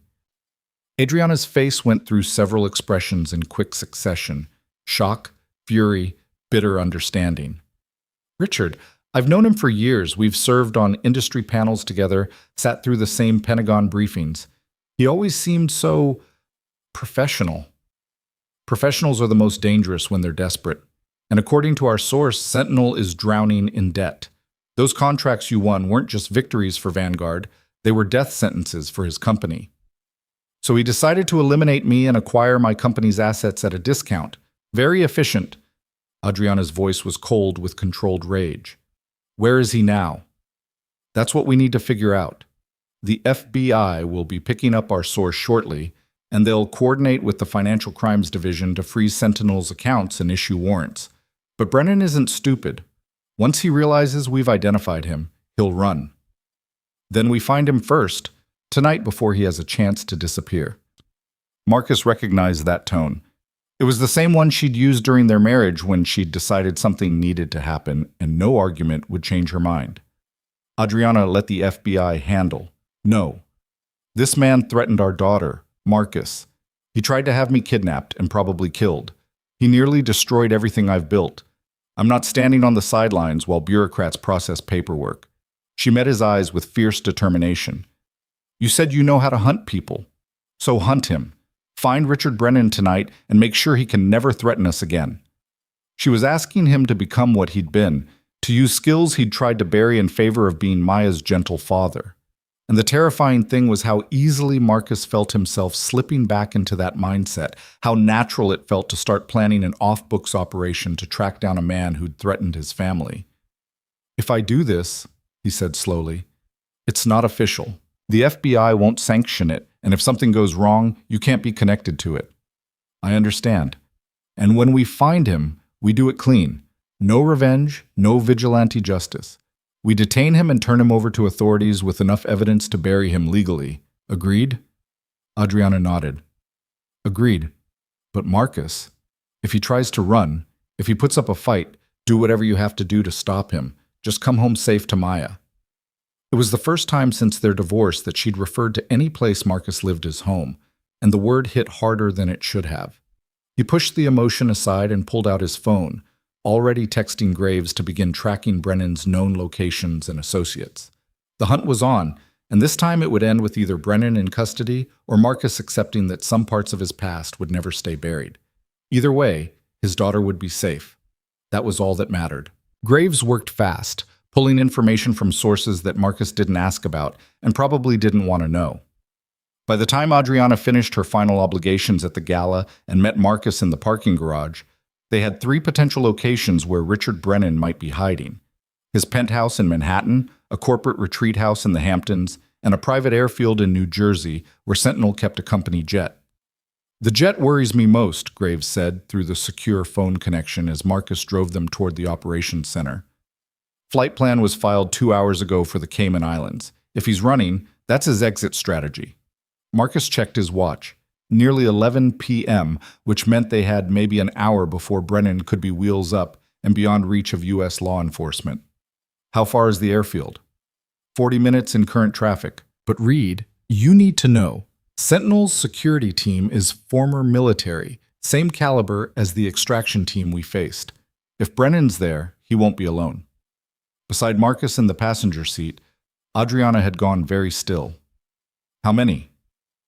"Intel suggests 4 to 6 operators on site at any given time, all armed, all trained for exactly this kind of scenario." "So we're outnumbered," Adriana said quietly. "We're always outnumbered," Marcus replied, his voice carrying the calm certainty of someone who'd faced worse odds and survived. "But we have surprise, superior tactical planning, and a team that's fought together before. That counts for more than numbers." They reached the operations center to find the full team assembled and gearing up. Body armor, tactical communications, weapons that were legal but barely. Kowalski was reviewing satellite imagery of the airfield, while another operator, Marcus, didn't know personally, was coordinating with the FBI's tactical unit, ensuring they'd have official backup if things went sideways. "Agent Chen is not happy," the operator reported, looking up from his phone. "She says if we move on Brennan without waiting for federal warrants, any evidence we gather could be inadmissible." "Then we better make sure we gather enough that it doesn't matter," Marcus said, moving to the imagery spread across the table. The airfield was small, private, with a single hangar and limited perimeter security. 2 vehicles were visible in the parking area, a black SUV matching Sentinel's fleet registration, and a sedan that probably belonged to the pilot. "Building layouts?" Marcus asked. Graves pulled up architectural plans on a tablet. "Main hangar, small office building, fuel depot. The jet is kept in the hangar when not in use. If Brennan's there, he's either in the office building waiting for departure or already on the jet." Marcus studied the layout with the practiced eye of someone who'd planned dozens of similar operations. "Kowalski and Martinez take the perimeter. Make sure no one leaves by ground. Graves, you're with me on the hangar. We go in quiet, Detain Brennan and any security present, call in the FBI for official custody transfer. And me? Adriana asked, her voice steady despite the obvious tension in her shoulders. Everyone turned to look at her, and Marcus saw his team's surprise. They'd assumed she'd stay at the operations center, safe and removed from the actual tactical work. But Marcus had known the moment she insisted on coming that Adriana wouldn't be content to wait while others determined her future. "You stay in the vehicle with our communications specialist," Marcus said firmly. "You monitor everything, coordinate with Agent Chen, and if something goes wrong, you're our link to official channels." Marcus, non-negotiable, Adriana. You're brilliant and brave, and I trust you with my life. But you're not trained for tactical operations, and I won't risk Maya losing both parents in one night because we were too stubborn to acknowledge our limitations. She wanted to argue. Marcus could see it in her eyes, but she was also smart enough to recognize the truth in his words.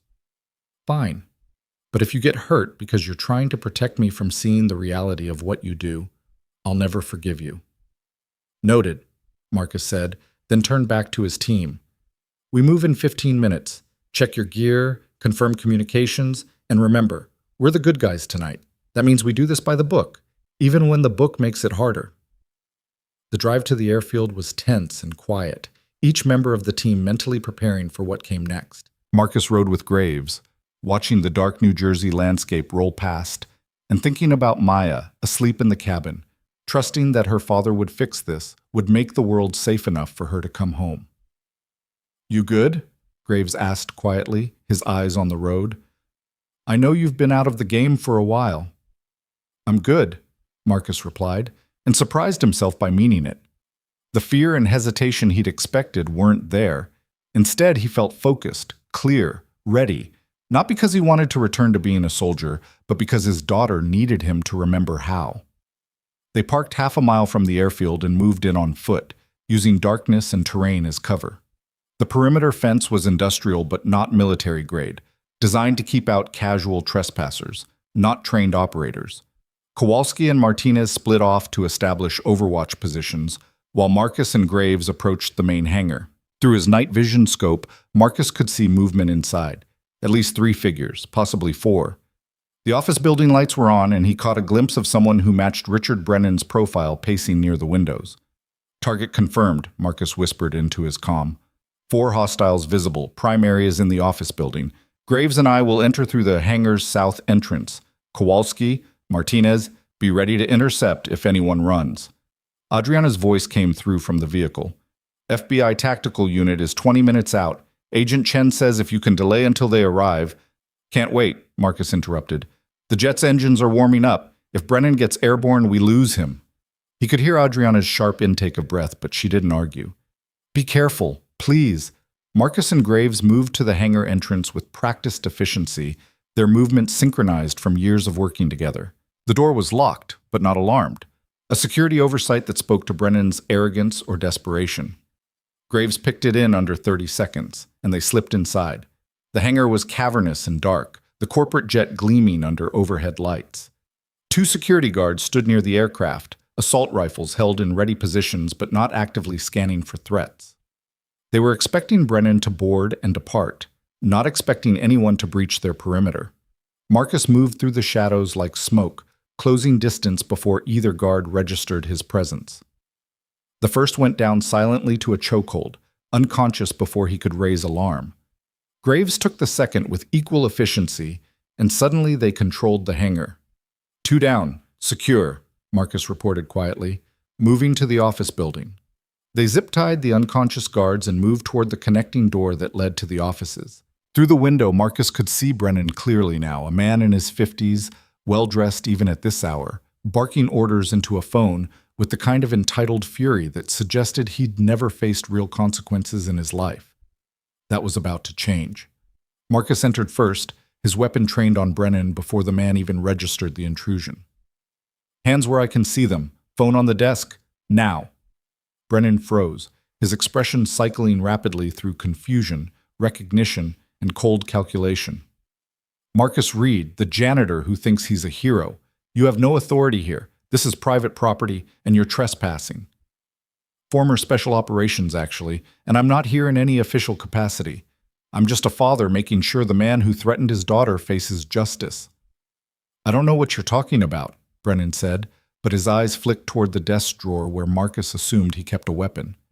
You've been misinformed. We have your hired operative in FBI custody. He's been very forthcoming about who employed him and why. Corporate espionage, attempted kidnapping, threats against a child. That's going to play really well in federal court. Brennan's composure cracked slightly. You can't prove anything. Whatever some mercenary claims under duress isn't admissible evidence. Maybe not. But the financial records showing payments from Sentinel to offshore accounts used by known criminals, the communications intercepts linking you to the extraction team, the testimony of your own head of security who was blackmailed into providing intelligence. Marcus kept his weapon steady, his voice calm. That's going to be harder to dismiss. I want my lawyer. You'll get one after the FBI arrives and processes you for attempted murder, kidnapping conspiracy, corporate espionage, and about a dozen other charges. Marcus gestured toward the chairs. Sit down, hands behind your head. Make this easy on yourself. For a moment, Brennan seemed to consider complying. Then his gaze shifted to something behind Marcus, and his expression hardened. I don't think so. Marcus spun to find two more security operators emerging from a side room he hadn't cleared, weapons raised. He'd made a tactical error, let his focus on Brennan create a blind spot. Now they were outnumbered in a confined space with nowhere to retreat. Lower your weapon, one of the operators commanded. Do it now or we drop you both. Marcus's mind raced through options, calculating angles and odds. He could probably take one before the other got him, but that left Graves exposed and Brennan free to run. Not acceptable. Then Adriana's voice crackled through his earpiece, tight with urgency. FBI Tactical is breaching the perimeter now. Hold your position. Marcus met Graves's eyes and saw understanding there. They just needed to buy time, keep everyone talking until federal agents could secure the building. You're making this worse, Marcus said, keeping his weapon trained on Brennan even as the security operators kept theirs trained on him. FBI is already here. You're just adding charges at this point. FBI has no jurisdiction until they have a warrant, Brennan shot back, his confidence returning. Which means I have time to get on that jet and be in international airspace before they can legally stop me. You, on the other hand, broke into private property with weapons. That's a felony, even for decorated soldiers. He was right, technically. If Brennan's lawyers were good enough, they might be able to suppress evidence gathered during what amounted to an illegal entry. Marcus had gambled that stopping an immediate threat would justify the breach, but the law didn't always care about intentions. The sound of approaching vehicles and shouted commands from outside shifted the equation. The security operators exchanged nervous glances, clearly realizing their employer's escape plan had just fallen apart. FBI, drop your weapons! The command came from just outside the door, backed by the distinctive sound of multiple tactical operators taking position. For a long moment, nobody moved. Then one of Brennan's security team made the smart choice and lowered his weapon carefully, hands raised. The other followed suit. Only Brennan remained defiant, standing behind his desk like he could will reality to conform to his expectations. This is harassment, he declared as FBI agents flooded the room. I'm a respected businessman, and these men broke into my property with weapons. I want them arrested. Agent Chen entered last, her expression grimly satisfied. Richard Brennan, you're under arrest for conspiracy to commit kidnapping, attempted murder, corporate espionage, and making terroristic threats. You have the right to remain silent, though I suspect your lawyers will advise you to use it. As agents moved to secure Brennan, Marcus lowered his weapon and stepped back, letting the professionals take over. He caught Agent Chen's eye and saw both irritation and grudging respect there. We need to talk about your operational protocols, she said quietly. Breaking into a suspect's property without a warrant creates problems for prosecution. Understood. But he was about to flee the country. We had credible intelligence suggesting imminent flight, which you should have shared with us so we could coordinate properly. She softened slightly. But I'll admit your intelligence was solid. The operative you detained earlier gave us everything we needed for warrants and then some. Brennan's entire operation is unraveling as we speak. Marcus watched as Brennan was led away in handcuffs, still protesting his innocence and demanding lawyers. The man who'd orchestrated attacks against Adriana, who'd threatened Maya with such casual cruelty, looked smaller now, just another criminal who'd gambled on violence and lost. Outside, Marcus found Adriana leaning against their vehicle, her arms wrapped around herself despite the mild night. She looked up when he approached, her expression unreadable.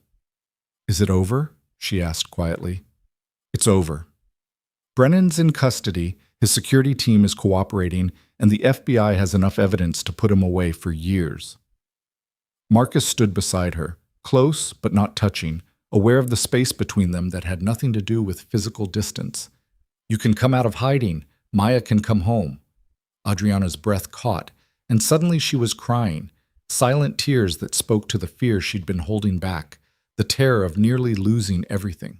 Marcus pulled her into his arms without thinking, and she came willingly, her face pressed against his shoulder as she shook with relief and exhaustion.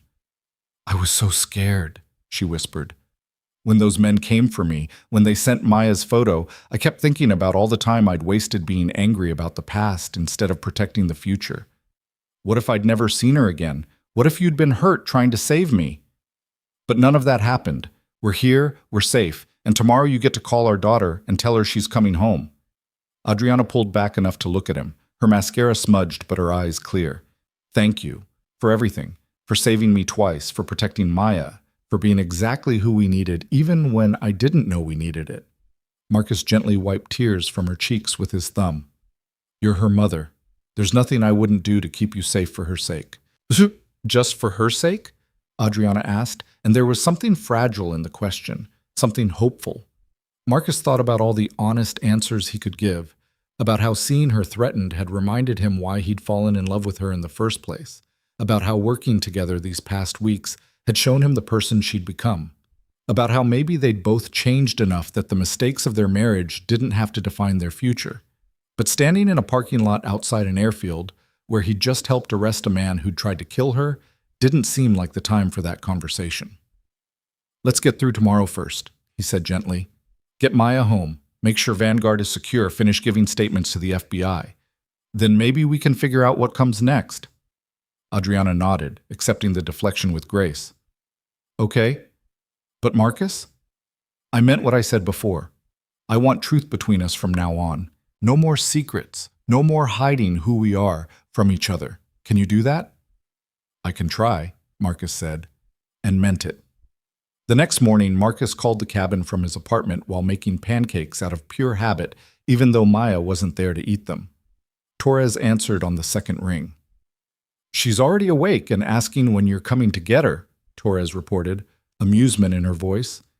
"Kid's got good instincts. She knows something changed. Tell her Daddy will be there by lunch. And Torres?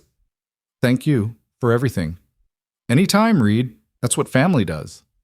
The drive upstate felt different this time, not weighted with fear but with anticipation. Marcus stopped to pick up supplies in a small town near the cabin, including the biggest stuffed unicorn he could find because Maya had mentioned wanting one, and he felt like celebrating. He found her on the porch with Torres, both of them feeding squirrels despite Torres's tactical training, probably screaming that establishing feeding patterns for wild animals was poor security protocol. Maya saw his car and screamed his name, running down the steps so fast that Marcus's heart leaped into his throat. He caught her mid-leap, spinning her around as she wrapped her arms and legs around him like a small barnacle. "Daddy, you came back. Did you help Mama? Is everything okay now?" "Everything's okay, Princess. The bad guys are caught, and you get to go home today." "Really? I can go back to school and see Emma and sleep in my own bed?" "Really. We'll pack up your things, say thank you to Torres for being so awesome, and head home." Maya pulled back to look at his face, her small hands on his cheeks. "You look different, Daddy. Less worried." "That's because I don't have to worry anymore. You're safe, Mama's safe, and that's all that matters." "Is Mama coming home too? To our apartment, I mean." The question was so innocent, so full of hope, that Marcus felt his throat tighten. "Mama has her own home, sweetheart. Remember? We've talked about this." "I know. But maybe sometimes things can change? When bad things happen, sometimes good things happen after?" Marcus hugged her close, breathing in the scent of her strawberry shampoo and thinking about second chances, about truth and trust, about whether two people who'd failed at marriage might succeed at building something new. Sometimes, he agreed. We'll have to see. 2 weeks later, Adriana hosted a press conference at Vanguard headquarters to address the attacks and announce new security protocols. She stood at the podium in her element, confident, articulate, completely in control, and answered questions about corporate espionage and competitive threats, with the kind of practiced ease that made Marcus remember why she'd become CEO so young. But what surprised him was the end of her prepared statement, when she departed from the script her PR team had carefully crafted. I also want to acknowledge someone who made the difference between tragedy and triumph, Adriana said, looking directly at the camera. 5 years ago, I divorced a man I thought was too ordinary for the life I wanted to build.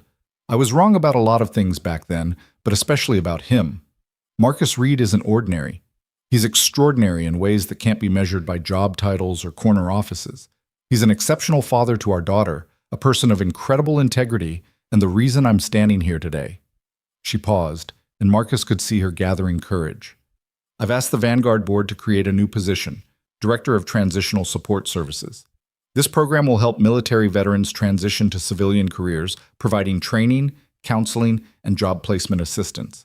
And I've asked Marcus Reed to lead it, to use his experience and expertise to help others navigate the path he walked alone.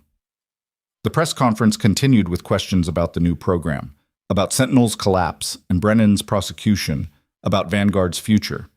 Marcus watched from the back of the room, processing what Adriana had just done, publicly acknowledging him, creating a position that would use his real skills, giving him a path forward that honored both who he'd been and who he was trying to become.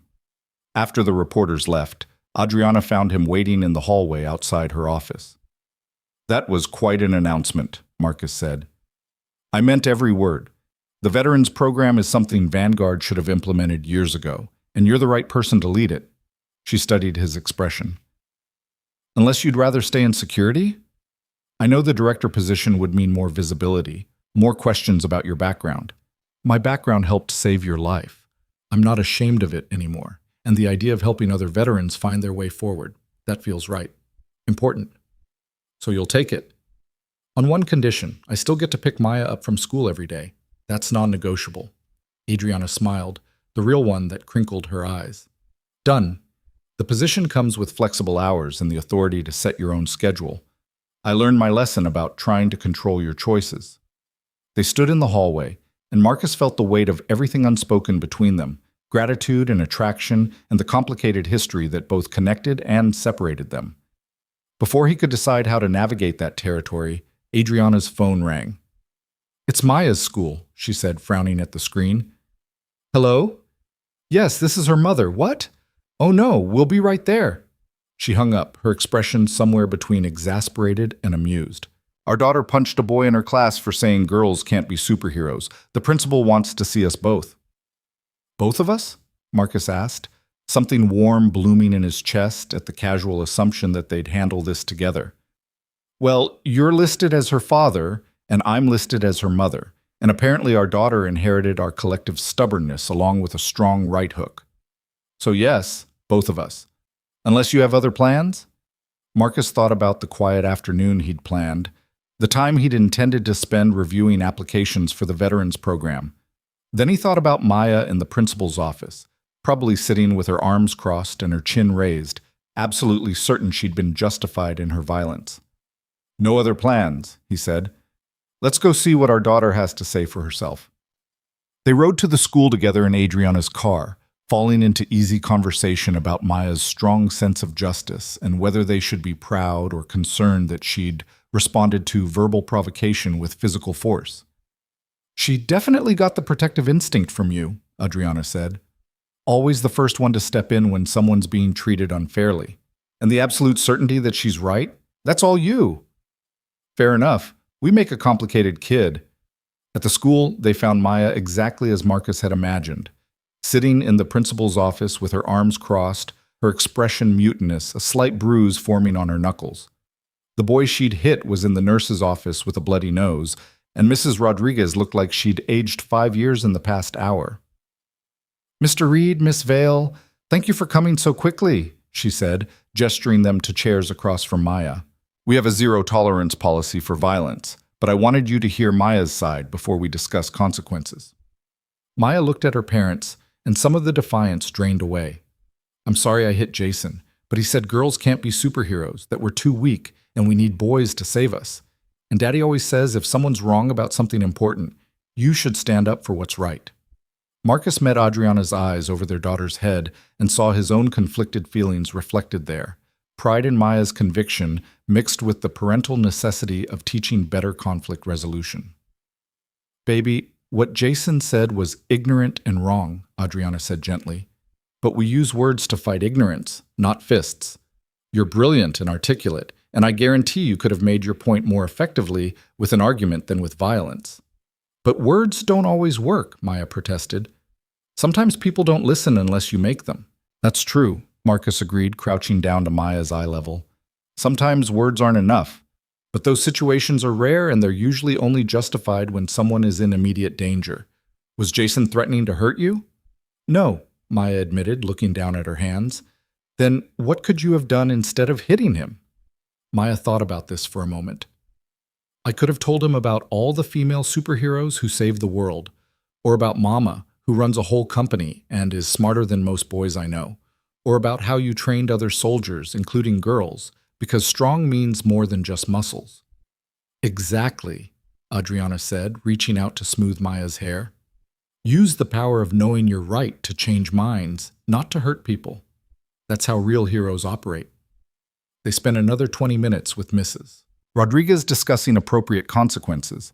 Maya would apologize to Jason, write an essay about constructive conflict resolution, and do community service helping the school librarian organize books. Fair consequences that addressed the behavior without crushing the spirit that had motivated it. As they walked Maya to their car, she looked up at them with sudden realization. You came together, both of you at the same time. The school called both of us, Adriana explained. No, I mean you came together, in the same car, like when you were married, and would both pick me up from things. Marcus and Adriana exchanged glances, and he could see her struggling with how to explain the undefined space they'd been occupying, not quite back together, but more than just co-parents. We're figuring some things out, Adriana said carefully, about how to be better partners in raising you, and maybe about some other things too. Is that okay? Maya's face lit up with the kind of pure joy that made Marcus's chest ache. Does this mean you might be a family again? Like living in the same house and having dinner together and everything? We're not making any promises about the future, Marcus said gently. But we're talking more, working together better, and remembering why we were friends before we were married. That's a good start, right? It's the best start, Maya declared, then surprised them both by wrapping her arms around both their legs in an awkward three-way hug. I love you both, even when I punch boys and get in trouble. We love you too, Princess, Marcus said, ruffling her hair. Even when you make us leave work in the middle of the day to deal with your vigilante justice. Later that evening, after Marcus had dropped Maya at Adriana's penthouse for her scheduled custody days, Adriana walked him back down to the parking garage instead of saying goodbye at the door. Thank you for coming to the school, she said, for handling it together, for backing me up on the consequences without making me feel like I was being too harsh or not harsh enough. That's what partners do. Support each other's parenting decisions, present a united front to the kid who's definitely smart enough to exploit any gaps. Is that what we are? Partners? Marcus leaned against his car, looking at this woman who'd been his wife, his ex-wife, his co-parent, and now something undefined that felt more honest than any of those labels. I don't know what we are, he admitted. I know I spent 5 years trying to forget how it felt to be married to you, the good parts and the bad parts. And these past few weeks have reminded me of both. The way you push when I want to hold back, the way you see possibilities where I see obstacles, the way you make me want to be better than I think I can be. That sounds like both a compliment and a concern, Adriana said softly. Because it is. We failed at marriage once, Adriana. We hurt each other, kept secrets, wanted incompatible things. I don't know if we've changed enough to succeed at it a second time. What if we're not trying to succeed at marriage? What if we're just trying to succeed at being honest with each other, at building something new instead of recreating something that didn't work? Marcus thought about that, about the possibility of defining their own terms instead of fitting into conventional categories. You mean like dating? At our age, with a kid and shared history and complications? I mean like figuring it out as we go. Having dinner together sometimes because we want to, not because it's scheduled custody time. Talking about things that matter instead of just logistics. Seeing if the people we are now can build something better than the people we were managed to create. That sounds terrifying, Marcus said honestly. Good. Because it terrifies me too. But maybe that's how we know it's worth trying. She stepped closer and Marcus caught the scent of her perfume. Something new, different from what she'd worn during their marriage. She was different too, harder in some ways, and softer in others, shaped by the years they'd spent apart. I'm not asking for promises, Adriana said. I'm just asking for honesty and effort and the willingness to see where this goes. Can you give me that? Marcus thought about Maya upstairs, probably already in her pajamas and demanding her bedtime story. He thought about the veterans program he'd be building, about the opportunity to help others find purpose after service. He thought about standing in Adriana's office weeks ago, watching her nearly die because he'd kept his distance in the name of protecting her from his past. Some risks were worth taking. Some chances deserved to be given. Yeah, he said quietly. I can give you that. Adriana smiled and rose up on her toes to kiss his cheek, her lips warm against his skin. Then I'll see you Friday night, dinner at that Italian place we used to love, 7 o'clock. It's a date, Marcus agreed, and felt something settle in his chest. Not closure exactly, but possibility. The future spreading out like unmapped territory. Uncertain, but no longer frightening. 3 months later, Marcus stood in front of a room full of veterans attending the first session of Vanguard's transition program. 15 men and women who'd served their country, and were now trying to figure out how to translate military skills into civilian success. He saw his own uncertainty reflected in their faces, the fear of being irrelevant in a world that didn't understand what they'd given up. My name is Marcus Reed, he began. 8 years ago, I was special operations. 4 years ago, I was a single father working night security because it was the only job that let me be present for my daughter. Today, I'm standing here because someone saw value in my experience beyond what I could do with a weapon. Someone believed that the skills that made me a good soldier could make me a better advocate for others trying to find their way forward. He talked about transition challenges, about the difficulty of translating combat leadership into corporate management, about the isolation of civilian life after the intensity of military brotherhood. And he talked about hope, about finding purpose in helping others, about building new missions that mattered just as much as the old ones. After the session, Adriana appeared in the doorway of the conference room. She'd sat in on the entire presentation, and Marcus could see approval in her expression. You're good at this, she said. They were hanging on every word. By the end, half of them looked like they'd actually believe they could succeed. That's because they will. They just needed someone to show them it was possible. Speaking of showing people things are possible, Maya's spending the weekend with your mom. We have 48 hours to ourselves. I was thinking we could drive upstate to that cabin you won't tell me the exact location of, the one where you hid our daughter. Marcus raised an eyebrow. You want to spend a weekend in a rustic cabin with no cell service and minimal amenities? I want to spend a weekend with you, away from work and parenting and everything else. We've been dating for 3 months, Marcus. We've had lovely dinners and gone to museums and done everything very carefully and properly. But we still haven't talked about the big questions, about whether we're building towards something permanent or just seeing how long we can make this work. And you think those conversations are better had in the middle of nowhere? I think those conversations are better had somewhere we can't run away from them. Somewhere we have to be honest because there's nothing else to distract us. Adriana stepped closer, her expression serious. I love you. I've loved you since we were young and stupid and thought love was enough to build a life on. I'm older now, hopefully less stupid, and I know love isn't enough. But I also know I want to try building that life again, differently this time, with truth and patience and the wisdom we've earned from failing once. Marcus's heart was pounding, but not with fear, with recognition that this moment mattered, that what he said next would shape everything that followed. I love you too, he said. I never stopped, even when I was angry and hurt and convinced we were better off apart. And you're right, we need to talk about the future, about what we're building and whether we're building it together or separately. So we'll go to the cabin? We'll go to the cabin, Marcus agreed, and we'll figure this out. Together. They drove upstate that Friday evening, arriving at the cabin just as the sun was setting through the trees. Adriana looked around with curiosity, taking in the simple structure that had kept their daughter safe. It's peaceful, she said. I can see why you chose it. They spent the weekend talking, really talking, the way they hadn't during their marriage. About Syria and the guilt Marcus still carried, about Adriana's fear of failure and how it had driven her to push everyone away, about what they wanted for Maya's future and what they wanted for their own, about whether two people who'd failed at marriage could succeed at it with more maturity and less pride. Sunday afternoon, as they sat on the porch watching birds and drinking coffee, Adriana brought up the question Marcus had been both expecting and dreading. What if we did it again? Got married, I mean. Not right away. I'm not suggesting we rush into anything. But eventually, when we're both sure we can be better partners than we were the first time. Marcus was quiet for a moment, thinking about all the reasons it was a terrible idea and all the reasons it was the only idea that made sense. If we did, he said slowly, it would have to be different. We'd need to live in the same place, actually build a home together instead of maintaining separate spaces. We'd need to make each other the priority, not just Maya or work.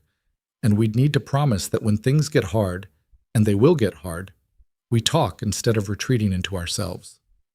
I can do that, Adriana said. Can you? I can try. And if trying isn't enough, I can promise to keep trying until it is. Adriana reached for his hand, lacing their fingers together. Then let's try. Not today, not next week, but let's build toward it. Toward a future where Maya grows up seeing her parents choose each other every day, where we prove that failure doesn't have to be final if you're willing to learn from it. Marcus brought her hand to his lips, kissing her knuckles gently. Deal. 6 months later, at Vanguard's annual shareholder meeting, Adriana shocked the board by doing something unprecedented.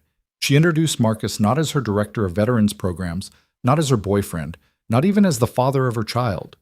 She introduced him as the man who'd saved her life twice, once from kidnappers and once from her own pride, and announced that Vanguard was establishing a foundation to support veteran transition services, with Marcus Reed as its director and a budget that made even the hardened board members blink.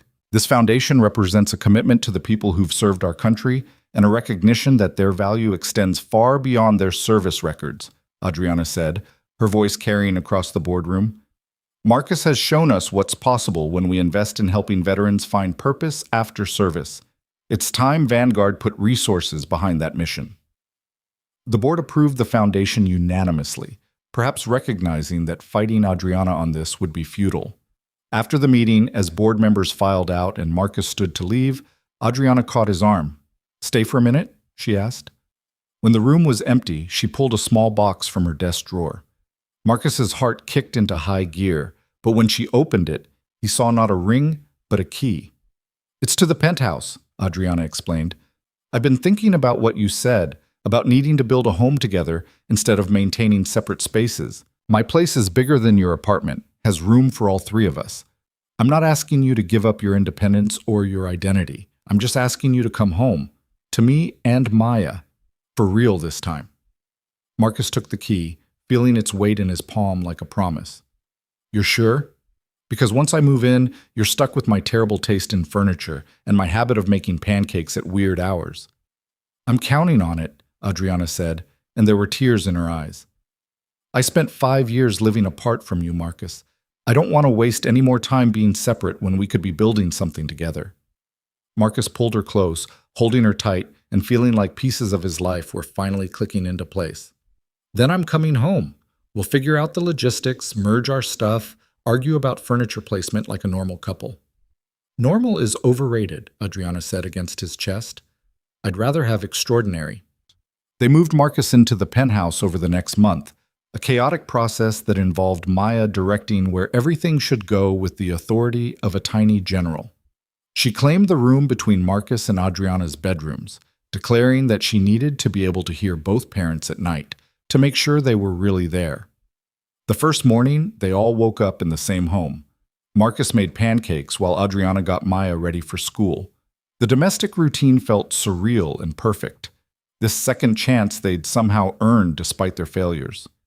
"Daddy, can we have chocolate chip and blueberry?" Maya asked, appearing in the kitchen in her school uniform. "Absolutely, princess, just like old times."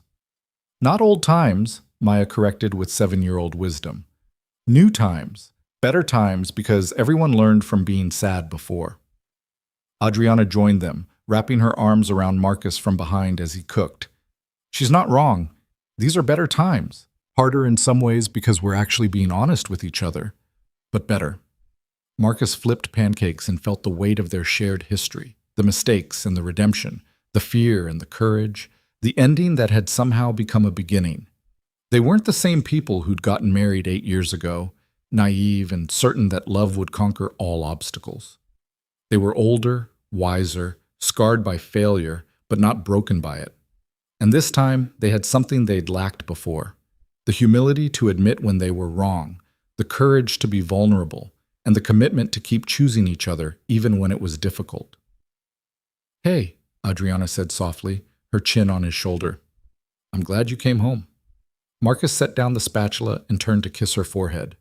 "Me too. Took the long way around, but we got here." "We got here," she agreed.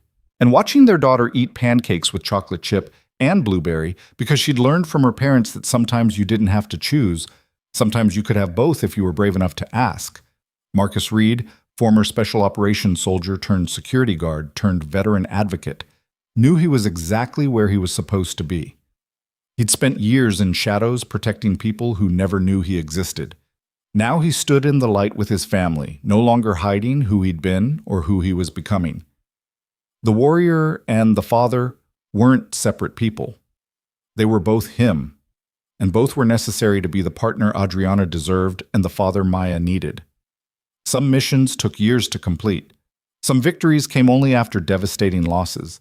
But standing in their kitchen on an ordinary Tuesday morning, making pancakes for his daughter while the woman he loved planned her day, Marcus understood something fundamental about heroism. It wasn't always about dramatic rescues or tactical operations. Sometimes it was about showing up every day, being honest even when it was hard, choosing love even after it had failed you once. Sometimes the bravest thing you could do was give someone a second chance to know the real you, and trust them to love what they found. The breakfast conversation turned to Maya's upcoming science fair and Adriana's presentation to the Pentagon and Marcus's interview with a veteran who'd served 3 tours and couldn't find work. Normal life, complicated and beautiful and real. And for the first time in 8 years, Marcus Reed felt completely at peace with who he was and what he'd built. The Shadow Guardian had found his way into the light, and home had never felt so much like victory.